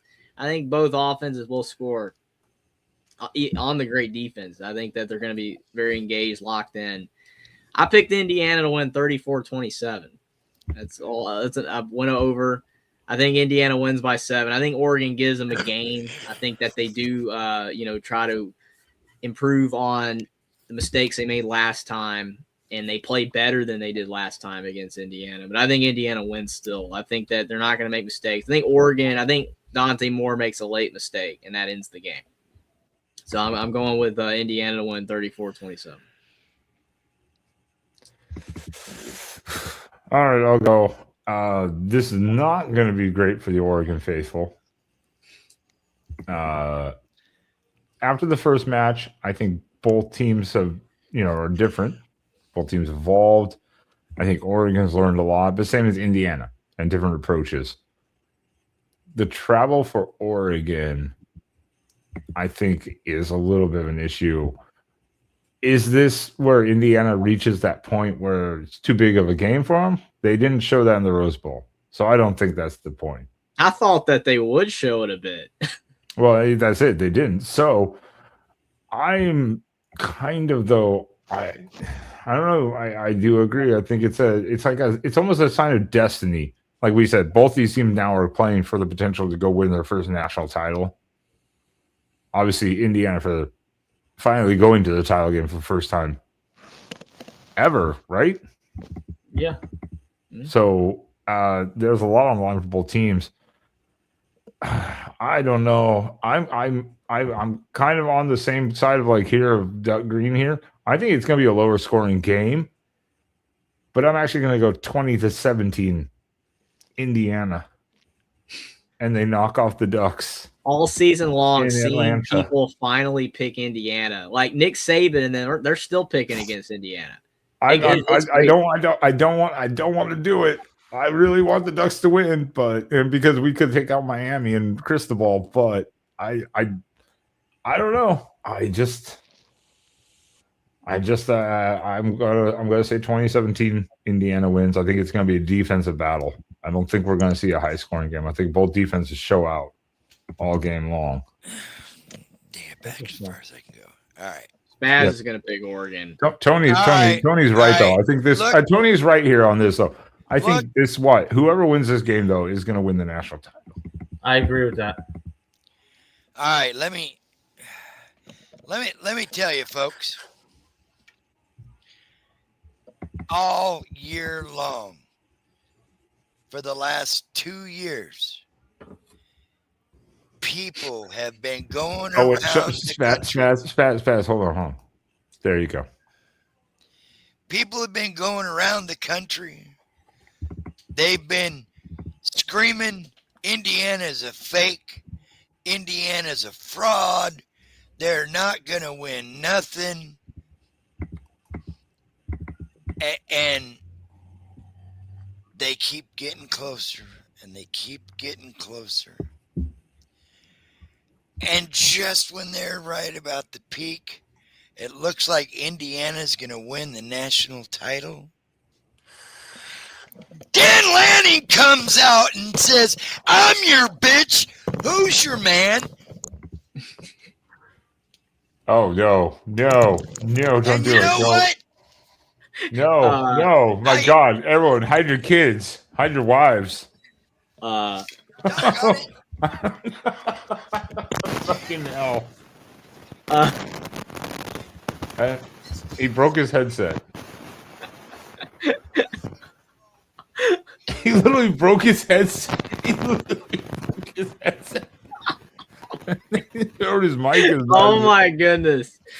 And doggone it, There it is. the Ducks are going to win 27-21. Mendoza's going to throw a pick six on the final drive, and Finney is going to run it back for the game-winning touchdown with under 2 minutes to go. Oh, wouldn't that be something? Finney gets a second pick Penny six Wheaton against Indiana to win rises the game. again What in a the game name that would be. of Finney. Oh, What made that funnier was when his mic just died. I thought he broke it. I literally thought he like No, tore the cabling accidentally or something. It flipped up.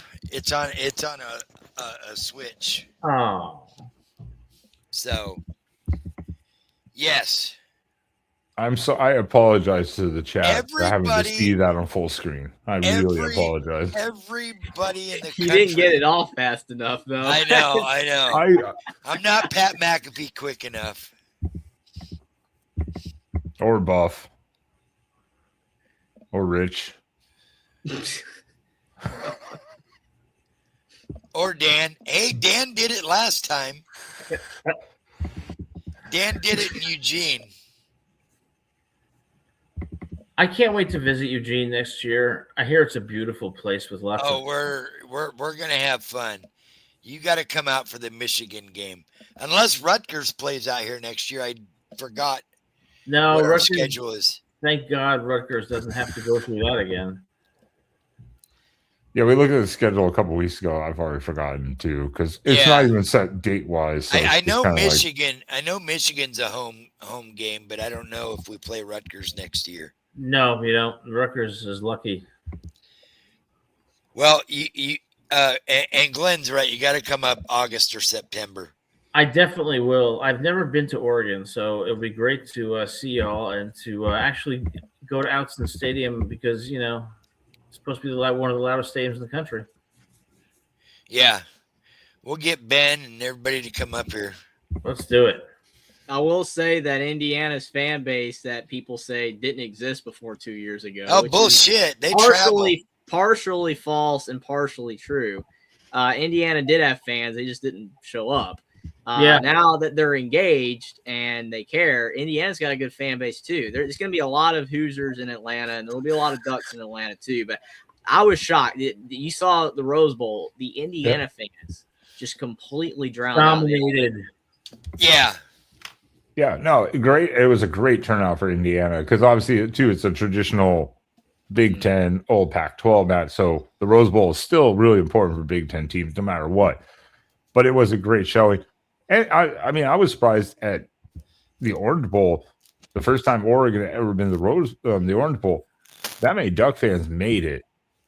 But I think the semifinal, I think you're going to see a nice turnout for both fan bases. I think both fan bases are going to turn out.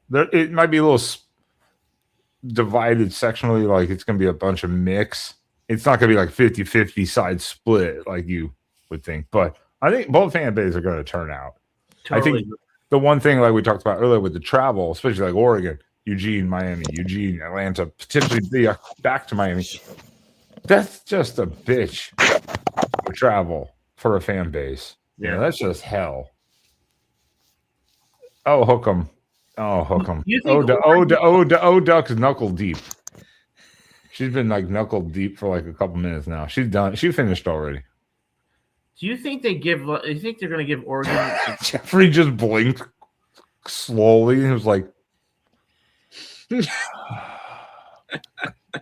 just like did the slowest blink I've ever seen in my life. I was in Eugene for the pregame, leading all the way up to that game. I left about 20 minutes before kickoff because I couldn't get a ticket. That Indiana game, I was walking around a lot of the tailgates. There was a lot of fucking Indiana people. I was shocked. There was several thousand that came out. They literally had one whole end zone area that section was them. Indiana nothing and but North Indiana. Carolina are very similar universities. I mean, like if North Carolina football ever got good, as Jason O said, I think they would make a big impact. Like I told Mark Rogers and I told other sports people a few years ago. I said Indiana could be good. Who? Indiana could be good. I got clowned on for that. I'm like Indiana, if they invested in football, could be good. And you were right. You were right. That's all they had to do. It was a lack of investment. That's all that it was for Indiana, was a lack of investment in football. And that's what now that they've invested in football, the fans are there. I mean, Indiana is one of the biggest alumni bases in the country. They're all over the place. They're in LA, they're in the Northwest, they're in Chicago, they're in DC, New York, they're everywhere. And Indiana everybody fans, loves Bobby they're Knight. massive. Yeah, and everybody loves Bobby Knight. For those of you who have not been to Bloomington, Indiana, Indiana is a beautiful campus, and Bloomington is the quintessential college town. It's a great place. I can't tell. The only place I've been to in Indiana is Gary, so not a great impression. Gary is, yeah, no. You should have went there about 100 years ago, Ben. Yeah, no, this was about like 5 years ago, so it was not a good impression. And I didn't even have my firearm on me. That made it even worse. Yeah, and it was weird because when Mendoza was at Cal, he was trash. Mendoza was not bad at Cal. That was Wilcox. He was sacked like 55 times. Yeah, that was a Wilcox. He was murdered and threw picks like grandmother. No, but he wasn't terrible. That wasn't his fault. You know, that's the difference. Now you see him in a competent offense, clearly. And go. Magic. Yeah. He's the Heisman winner. Have fun in Las Vegas. I love the well, have fun in Las Vegas. Gotta go Chip Kelly isn't there anymore, so yeah, he's probably gonna. He probably neither is Pete Carroll. Yeah, he'd probably be okay. He'll probably be fine. Tom Brady's probably going to be your OC going forward. Oh my God, Tom Brady looks like a robot. Well, he is part owner of the Raiders now. Mendoza only threw 6 picks last year at Cal. That's impressive. And how many picks did he throw this year? I'm thinking 5 or 6. Yeah. How many did he throw the year before at Cal? Wasn't he at Cal for 2 years? His freshman year, he threw 10. Yeah. But he only threw 6 last year. And then that's what I mean. The point is his second year at Cal. That's what I'm talking about. Not his first year. I'm talking about his second year before he transferred. He wasn't bad.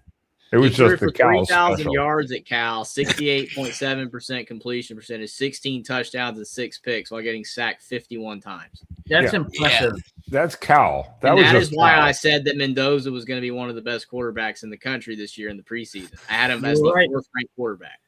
You were right. And everybody was clowning on me. I was talking to my chat. I was like, Mendoza is going to be the 4th best quarterback in college football. And I thought I was bullish on that. But I'm like, Rourke was one of the best quarterbacks in 24 with a broken leg.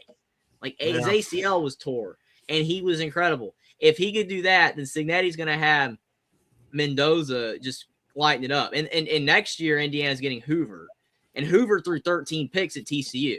So I'm a little more worried about Hoover than I am Mendoza. But, I mean, even Hoover, I think, in a better system is going to perform better. Yeah, and Indiana might be better next year than they are this year. Amazingly so. Which is scary to think about. Yeah. Jeffrey, was Davidson on that out for Oregon? He was, I believe. Okay. Yeah. I couldn't remember. I remember all the others, and I was just wondering. I know because 90% of them were portal. So is thinking about that though is so if Indiana got Hoover, is Mendoza's brother going to be out? That is a question. I'm not sure. I think a lot of Indiana fans assume that Alberto Mendoza's, the younger brother Fernando was going to be the starting quarterback next year. But I think that Josh Hoover is going to probably win the job. I don't know if Alberto will stay or not. He might. Maybe be a starter the year after that. It just depends if he's willing to sit another year. Because I do think this is Hoover's last year, if I'm not mistaken. And then Alberto should have, I guess, 2 years left. Yeah, he'll have 2 years after that. So he's got 3 years left now. So I think that's probably what Signetti has said. Because I mean, Banking on. Alberto Mendoza hasn't entered the portal, so I'm assuming he's going to stay. Hoover will win the job. I mean, there's no doubt about it. Hoover's not coming in to sit. He's going to win the job. It's got to suck being the backup quarterback, and then they bring in a transfer QB.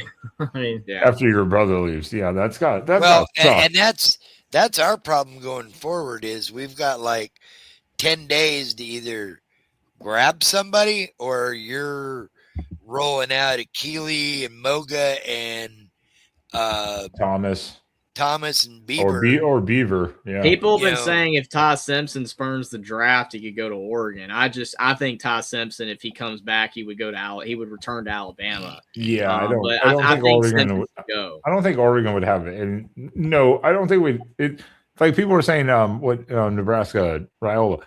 I'm like, no. I have no interest in Raiola. The only quarterback that Oregon would take is Keelan Russell. Yeah, Keelan Russell would be a good fit for Oregon. They'd take it. Well, Oregon was his second choice. He took Alabama over Oregon. Well, Alabama and Oregon. If we could get Sam Leavitt would be. I think Levitt's going to LSU. I think he's going somewhere else. But I'm saying if LSU Sam Leavitt, or Kentucky. I'm saying if Sam Leavitt showed interest. He was He was going over tape till like 1 a.m. with Will Stein the other night. Oh, yeah, but next year if we don't take someone, if Dante Moore doesn't come back, we're with either redshirt freshmen or like literally walk-ons. There's been rumors that Ty Simpson might go to Tennessee. I don't believe that. I think I don't believe that at all. Yeah, I think Ty Simpson's going to the NFL. It would make sense for him to go. I mean, the thing is that it's a weak class, right? It's a weak quarterback class. Next year's projects to be a lot better. I know that this year's was projected to be great, but why did anybody ever have faith in Nussmeier and Allen and Klubnik? Why did people believe in these guys? None of them were that great, ever. Yeah, and it's a weak quarterback class. This is the time for Ty Simpson to go. He's going to be a late first rounder. He'll get drafted around the Kenny Pickett area, like 20th probably, 20 or 25. He'll get drafted first round. He'll probably make more than he would coming back. I mean, if they tell him you're going to be a second-round pick, maybe come back, but I think he's going to get drafted first round. And there's no way that he gets drafted in the first round next year. I don't see it. I don't know how much more he can improve. He had a great year. Right. Statistically, in Alabama, he had a great year. So, I don't know. I think he goes. I agree. So we got 3 of us, including myself, to be noted for the records, picking Indiana to win, even in a close game. And I picked Oregon last time, by the way. And we picked Oregon too. We thought home field advantage, but including myself, I'm saying, like I said, I think I said 2017 Indiana. Spaz is the lone holdout here, which is fine. I understand because, I mean, trust me, I want Oregon to win. This is the one game now I'm having the most doubts of just how it all plays out. Well, I think Oregon could win the game, but I just feel like there's more paths for Indiana to win it than Oregon. But we'll see. If Oregon plays Miami or Ole Miss in the national championship game, or if they were playing them in this game instead of Indiana, you would pick Oregon, right? Ben? Yes. Yeah. I think there would be so much fuel, especially playing like Miami. Oh, it would be amazing. That's gonna make money. Hey, refs, Big Ten refs, whoever SEC, whoever comes in, ESPN's got your money. Damn right. By the way, people clowned Indiana like the last couple of years, said that they don't get ratings. Indiana, Alabama broke the record for a 23 million game. So yeah, I don't think Indiana's a ratings problem. I know Alabama had a lot of ratings, don't get me wrong, but Indiana's ratings have dramatically increased with the improvement. The whole nation's watching them. So it's not like the ratings are going to be bad if Indiana's in the national championship. It's not going to be bad. I know. I'm just hoping. Yeah. No, I wasn't saying that for you. I was just saying for those social media people out there that were saying that nobody watches Indiana, and I've heard that all year. That's just a lie. No. I'm just saying. Yeah. With Spaz though on this. Hey, for the Indiana Oregon game, SEC, ACC refs, whoever it is, and Ole Miss Miami game, Big Ten or whoever the fuck refs are, slight edge Miami, slight edge Oregon, because that will be a dramatic national title game. Yeah. That would be ratings. Then on a flip In and of side, if itself. you have Indiana Ole Miss, that would be hilarious because you've got two programs that have never won it ever, and then you've got Ole Miss with the drama, and you've got Indiana with the probably best story of all time.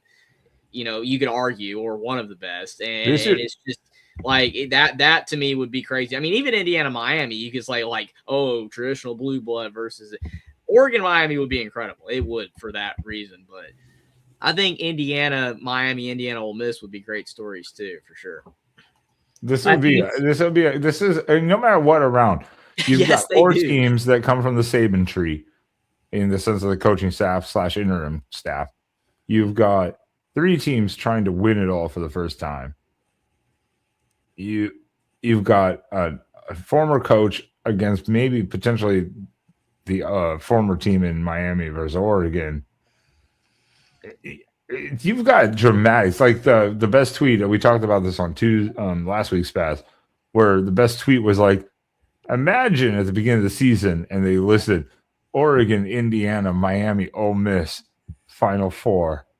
Everyone would have lost their fucking mind. That's right. No. Yeah.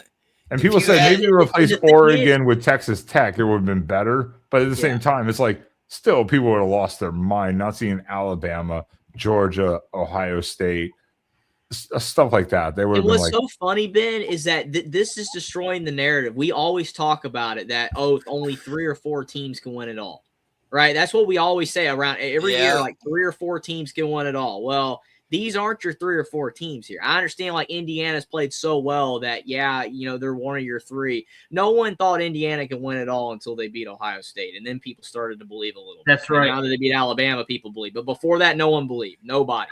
True. So Right. they aren't your 3 or 4 teams. And Oregon's not really one of your 3 or 4 teams. A lot of people thought Oregon was going to take a step back this year when they lost, Bo Nix and all that. So you think about like that situation, like Miami, none of these teams were expected in the preseason to be here.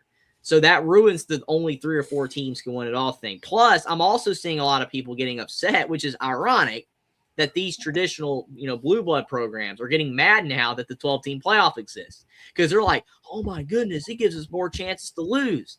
Yeah, it does. And it also gives more teams a chance to win. And it gives them the belief that they can win.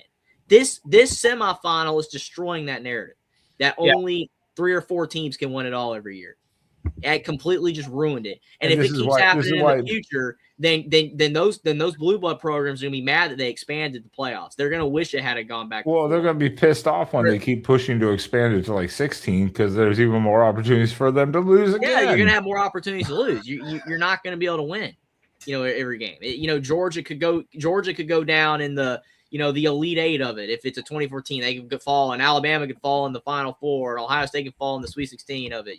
That's the thing. Like, you are giving yourself more chances to lose. Even if you are the better team on paper, you're giving yourselves more chances to lose. That's right. Now, Alabama this year had a lot of problems. They had a lot of flaws. They were kind of a broken team in a lot of aspects. But at least Ohio State and Georgia, most people thought that those teams, like the winner of that game, was going to win it all this year. I think most people thought that Georgia and Ohio State would face each other and that who won that game was going to make it. And they didn't even get there. Right. Didn't even get there. Yeah. So I think no matter what, we're going to see some good games come Thursday and Friday. All I know is me and the boys are going to be on the sideline. Fucking do it again. If you're gonna do it on full screen, you do it again, bitch. Do it. I dare you. No, get old duck all hot and bothered and wet. In my greatest Pat McAfee. How rude. In my greatest Pat McAfee voice, me and the boys are going to be on the sideline both nights. It's going to be 2 fantastic drag down knockout fights in Atlanta, GA, and in the desert. Me and the boys are going to be there both nights. And may the best man win, because best team, whoever it is, comes through in the trenches. That's And right. that's who's going to win both games. Trenches. Trenches, baby. It's in the trenches. You're exactly right. Pound of flesh. Pound of flesh. Hey, Jeffrey, we're coming for a pound of flesh. And then another pound of flesh and another pound of flesh until you're in the ground like Texas Tech going, what just happened? I mean, Jeff, it could how do happen. you Oregon respond can to that? win. Oregon can win. I just think that if Indiana keeps playing the way that they have, they'll keep winning. So Yeah, I think so too. Unlike my dishonorable traitor co-host, I can't take any more of that fucking nonsense. What did you do to Spaz? He can He put himself back on the obliterated show at any time. He has control of the StreamYard too. He can kick me out if he wants. oh yeah, but no, yeah. Now he lost his train of thought. See how easy it is to derail him. Oduck's in here running her neck again. I know. I'm in full agreement with Spaz. I'm in full agreement with everyone here. Look, Oregon can win this game. Right. And But the Indiana's way- probably going to win by 10. But the way Indiana has been playing, trust me, I want Oregon to win. And I want us to potentially win a national title for the first time ever. But so does Indiana. So I said there's equal motivation for both of these teams. Yeah. All we have to see is what team learned from the first time they played, how they adjust, change strategies, and just who has the most depth and health. That's kind of the signatures of the game, really. So is either way, it's going to be a good game. I don't know. No one's going to blow the other team out. I don't think. No. At most, this is by Duck Green's like Ducks by 30. This is going to be at most a 10-point game, but I'm more in the range of 3 to 7. No, there's no such thing as me giving my pounds of flesh away. I took Jeffrey's pounds of flesh. He's all gone. Did you just Eaten eat? and Did you swallowed. just eat Jeffrey? Don't victimize Jeffrey. He's a good young boy. Yeah, don't say you ate Jeffrey because you might get the police at your door. Right. Yeah, then you'll call me and I'll be like, I don't have any defense. Sorry, I don't have any bail money. Adam's like, I am not touching that case. Oh boy. Well, it's like my motto when I practice law. It's very simple. Mediocre representation for a mediocre fee. How about that?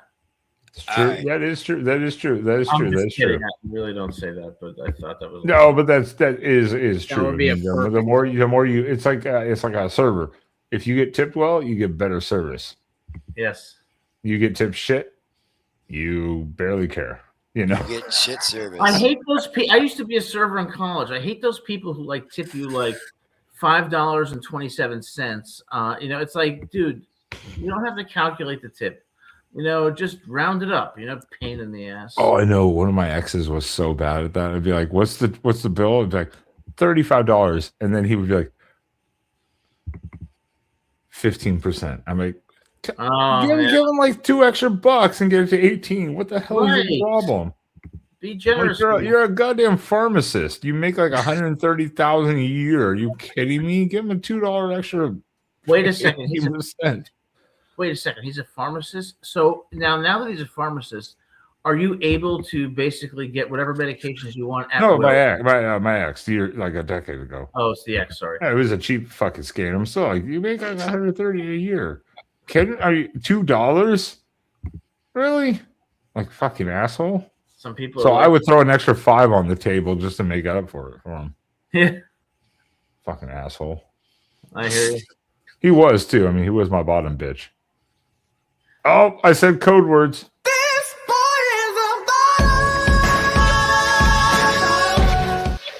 I don't know Okay. what that means. I just wanted to throw that in there real quick for some reason. Jeffrey's like, this is why I get beat by my parents every morning to be better in life. And stop associating with these people. Yeah, well, it's almost 1 a.m. where I'm at. You know. It is almost It's almost midnight here too. I'm like, I'm off tomorrow though, so I don't give a shit. I'm really pissed off right now. Jeffrey, you're up all night with us. Tomorrow I have to go to New I'll York have City. to hit the hay soon. But I have to go to New York City tomorrow morning for a 10 o'clock appointment with my doctor for my annual checkup. You get it, so you get fingered. No, oh Christ. No, he just yells at me and he says things like exercise more. And I'm like, whatever. But like, it's like the traffic going to New York sucks. And I'm just in a bad mood. That's all I'm going to say. That's it. Nothing. Yes, I've driven to New York City I would have once. never known that. Yeah, I've driven to Jeffrey, you New York don't need City to once. pile on. All right, relax. Take a chill pill. That was a compliment. I would have never known that you're in a bad mood. Oh, okay. Sorry. So That I was guess actually like a compliment. I mean, Adam On the knows full he's getting spectrum fingered. of He's, like compliment and not compliment. It was somewhere like getting over in the compliment side. fair enough. I appreciate it. No. Spaz, How do you go into the city for the doctor? it sucks because the traffic on Route 3 is horrible. Then you go into the Lincoln Tunnel, more traffic. You finally get to my doctor, and he's like, just starts yelling at me. It's like, well, I didn't do anything. He's like, that's it. You need to exercise more, no carbohydrates. I'm like, you're crazy. And then I wind up walking out of there with like a $600 bill, and I don't feel any better. What is this going on over here? He goes in. No, you walk out with a $600 bill, feeling bad about yourself and a sore ass. Oh, gee. Last time he gave me testosterone, I said, I don't want any testosterone. He's like, you're going to be 50. You need testosterone. So he stuck a needle in me. I'm like, no, that hurts. I don't need this crap. I don't want to go to the doctor or the dentist. All right. Last time I went to the dentist, they came at me with sharp needles. I didn't like it. Everyone's like, abandoned ship, abandoned the place. Troy V says, I don't think I'd make it as a driver in Manhattan. They make Chicago. I've only driven through New York and not even directly in the main city of Manhattan once. We got stuck on the bridge. We were trying to bypass it. We got stuck and I was like, fuck this place. And 2 months later, they sent me a bill for a toll, literally $200 for no pay. And I'm like, are you I went through a tunnel twice, just 2 times, and they sent me a bill for $200 fucking dollars. Well, you know what's good to have is something called Easy Pass. That helps. Well, hello, we live in Texas. We were trying to bypass it. You had to go through the tunnel, but the tolls were impossible to read. Of like, just go through, not because I've been to driven through Baltimore before in 2020, where they actually didn't bill you. They were just like, just keep going, don't worry about it. We're not billing people. It's like just drive because no one's on the road, so just drive. It's cool. I have a secret because, when I drive in New Jersey, I drive one of my mom's cars, so it doesn't matter if I violate Easy Pass or do anything because it goes to my mom. So it was bullshit because the same time I got the New York toll and / Jersey toll, I don't know if there was like a combo or whatever it was. I got one from Massachusetts for the same road trip we did, and they're like, "You haven't paid your toll bill," and I was like, "I don't even remember being on a toll road in Massachusetts." It was like $17. I'm like, here you go, Massachusetts. I was in Here Cape you Cod. go, have it. I was in Cape New York. I was like, bend me over, bitch. Just bend me over. Fucking 2 times through a tunnel and fucking $200. Keep your seatbelt on in New York because the cops sometimes get you for that. But I was in Cape Cod 2 years ago, and I was going to lunch with one of my friends from college, and I parked illegally in one of the parking lots, and the cop came over and said, "You realize you're parked illegally?" And I said, "Don't worry, it's my mom's car. It's under her name, so it's not a problem." And he got so fucking angry at me, and I had to move the car. He's like, "Oh, it's in your mom's name, so you can just park wherever you want, huh? Get this fucking car out of here." Or I'm like, okay. What a dick. Lobster rolls, they're expensive. Man, driving just up there sounds rough. It does not sound fun. It's confusing as shit, too, the first time you're there. It's like, even with GPS, it's like, what the fuck? You Yeah, drive of course, in Baltimore has toll by mail, but they were, in 2020, they actually weren't billing toll. They were just like, don't worry about it. It's free because no one was driving. If you drive in Manhattan, you got to kind of be like, I don't want to say an offensive driver, but you got to you can't just because you're going to deal with cabs and there's a lot of traffic. So you just got to really know how to weave your way through, especially when it comes to like Broadway, Fifth Avenue, and the Village. I'll bypass that. Thank you very much. Absolutely zero interest on the Samurai's part to be involved with any of that. Absolutely no interest. All right. Anyways, we are at 2 hours and 10 minutes. It is way past Jeffrey's bedtime. I'm amazed his parents haven't come in to spank him. I don't know what that means. I'm confused. Any quick final thoughts from everyone? Jeffrey, Adam, Spaz, and the chat, obviously, about this game coming up, the Peach Bowl. It's gonna be a good game, but final thoughts there on the potential outcomes and difference makers in the game.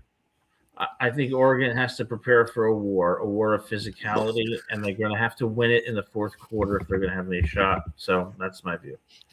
Pound of flesh, man. Pound of flesh. All right, why do you keep trying to eat Jeffrey? Stop. No, my God. Stop eating. Why are you eating Jeffrey? Pervert. All right, Jeffrey. I mean, if you're going to eat somebody, you should want to eat like a sumo wrestler because they'll feed you for like a year. It's a good idea, but I mean, I don't think that that's very morality though. That doesn't sound good. It's not ethical. At least go outside like a man and club a seal to death. No, yeah. I love animals. No, you treat animals. You guys are being very mean. Go down to I'll take you to the Oregon coast, and you won't think that after a day down on the waterfront. Hunting should be outlawed. These beautiful little deer don't deserve to be killed by these wacko hunters. Outlaw it. All right. Anyways, Jeffrey. How did we get here? I don't know. I think that I think that this game is gonna, like Adam said, it's gonna come down to who wants it more. Turnovers, can't have turnovers. If Indiana does not turn it over, if Indiana runs the ball, and if Oregon cannot at least compete in the time of possession battle, I think Indiana's got this one. I just think that they're playing so well, they're playing so hard. Signetti is focused and locked in. I mean, he's staring down everybody. Bama's going for it on 4th and 1. He's got the eyebrow raised, and he's like, all right, I see what you're doing.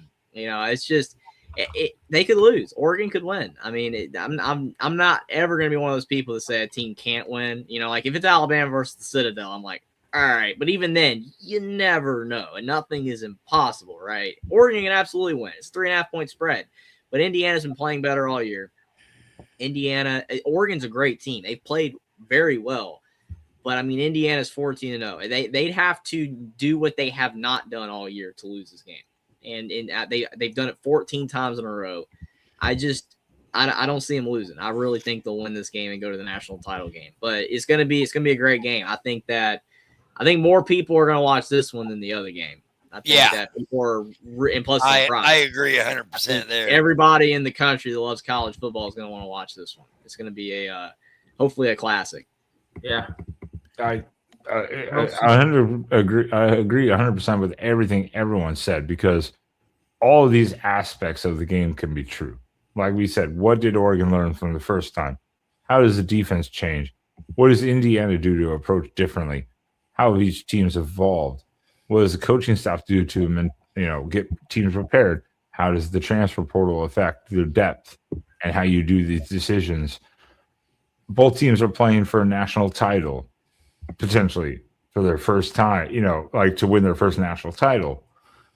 There are so many aspects of this game that are just merging together to become an amazing finale to a season. And I really do believe no matter who wins this game, obviously I hope for Oregon to win it, but realistically, I'm still giving Indiana the 3-point edge. Realistically, whoever wins this game is going to win the national title. I agree. I just, no matter what, some people will say, hey, this is the first time I've not picked Oregon. I've not picked Oregon to win. And hopefully, Dan Lanning, you will see this. And as an Oregon fan, I'm picking Indiana to win. because I just not sure. Well, that's a Hopefully credit. hopefully he sees this somehow and uses that as motivation to fire up a team. To go, even a podcaster of ours doesn't believe in you. So It's good fuel.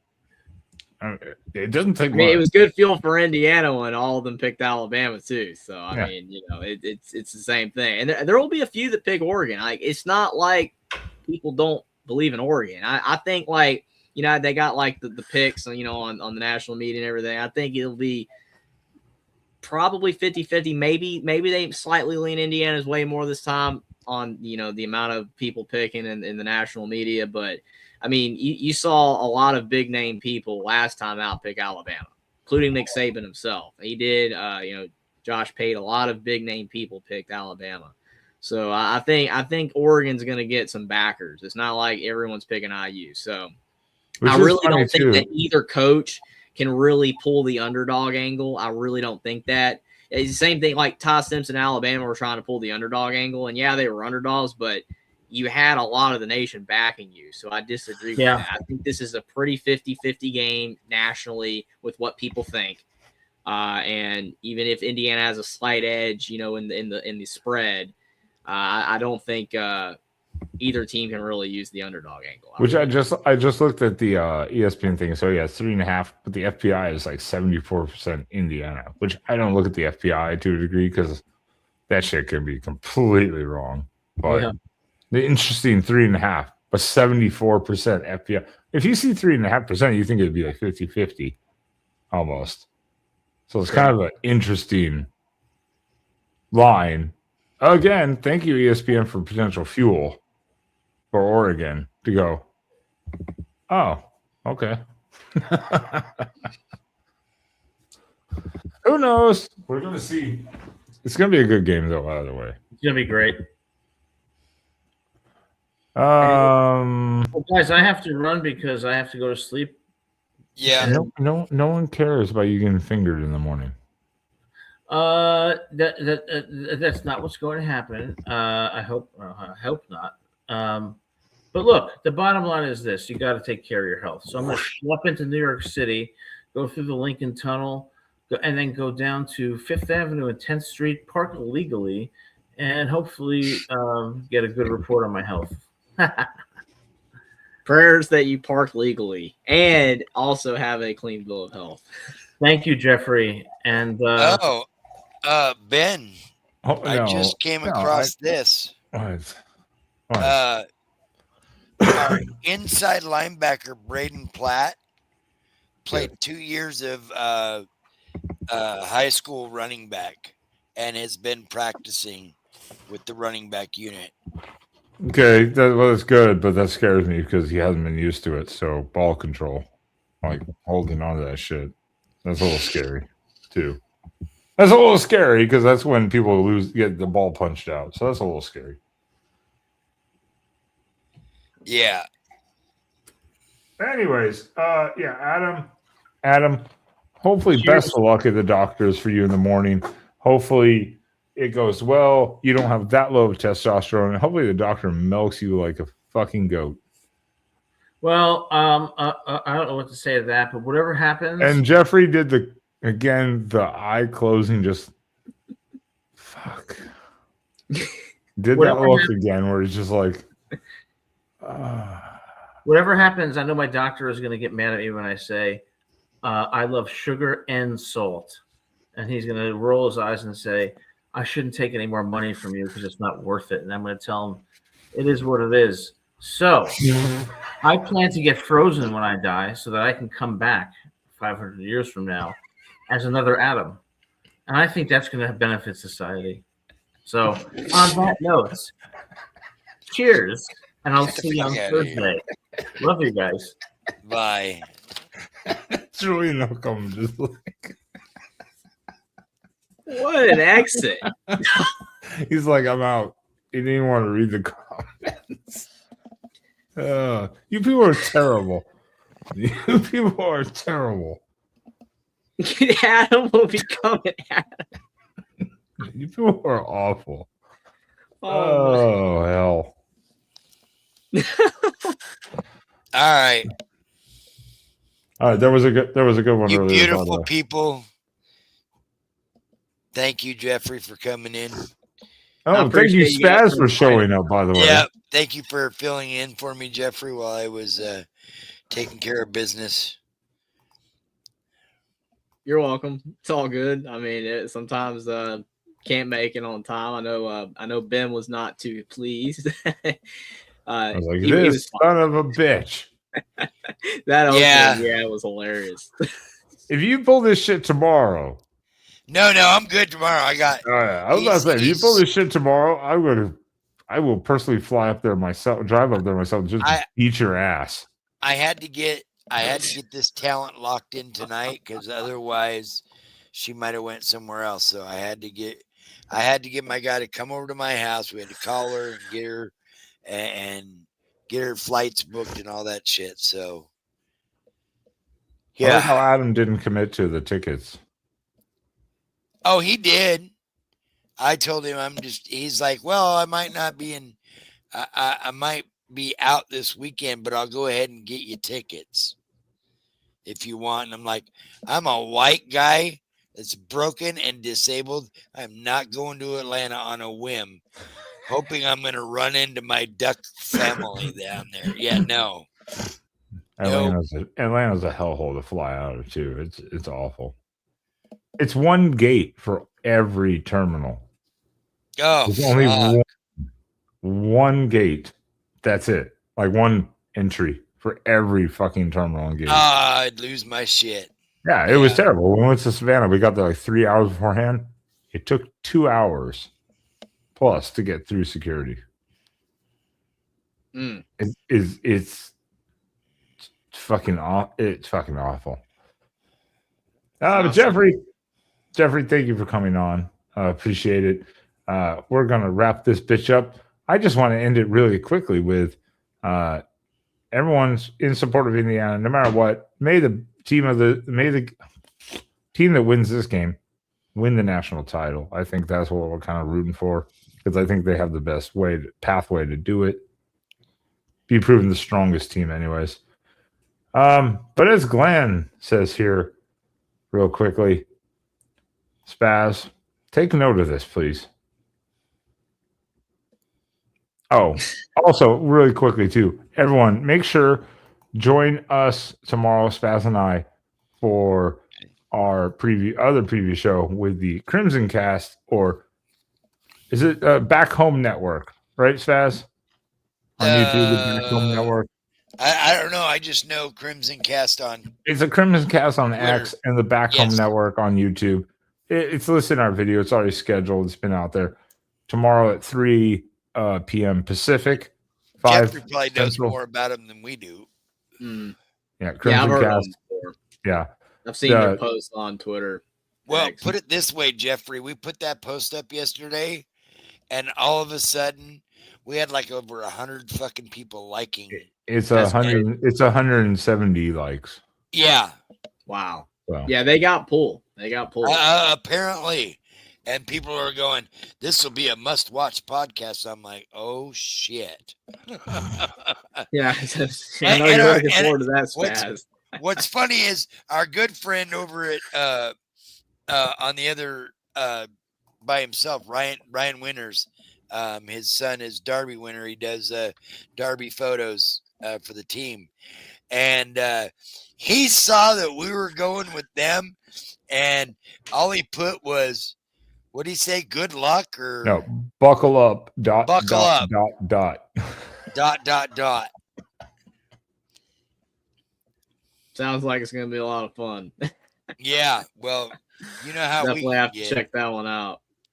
You know how we can get. You've seen our shows. You've been. Oh here. yeah, he literally just witnessed it. Yeah, 2.5 hours of. He did 2 of the slowest eye blinks I've ever seen in my life from someone regretting their decisions. Hey, I always enjoy being on here. You guys are great. It's always a good time. I love it. So everyone, it's with fun that, to have you. Yeah, with that, we thank Jeffrey. We thank Adam Spaz for finally showing up. Fuck, to his own channel. Jesus Christ. Yeah. Join us tomorrow, 3 p.m. Pacific, 5 p.m. Central with the Back Home Network or Crimson Cast on X to also do a kind of a little different style preview. We'll just kind of let it wing that one a little bit more even. But Glenn Hanna has a great point here on the outro. It was a little bit from earlier, but I agree. Go out in the woods and wrestle elk barehanded like I do. They're a man. I can't. Every time I see I'm a Man, I think of Mike Gundy. I just instantly think of Mike Gundy. Oh, well, I had a different thought, but thanks, everyone. We'll see you tomorrow. Give it all you got to fight to the top.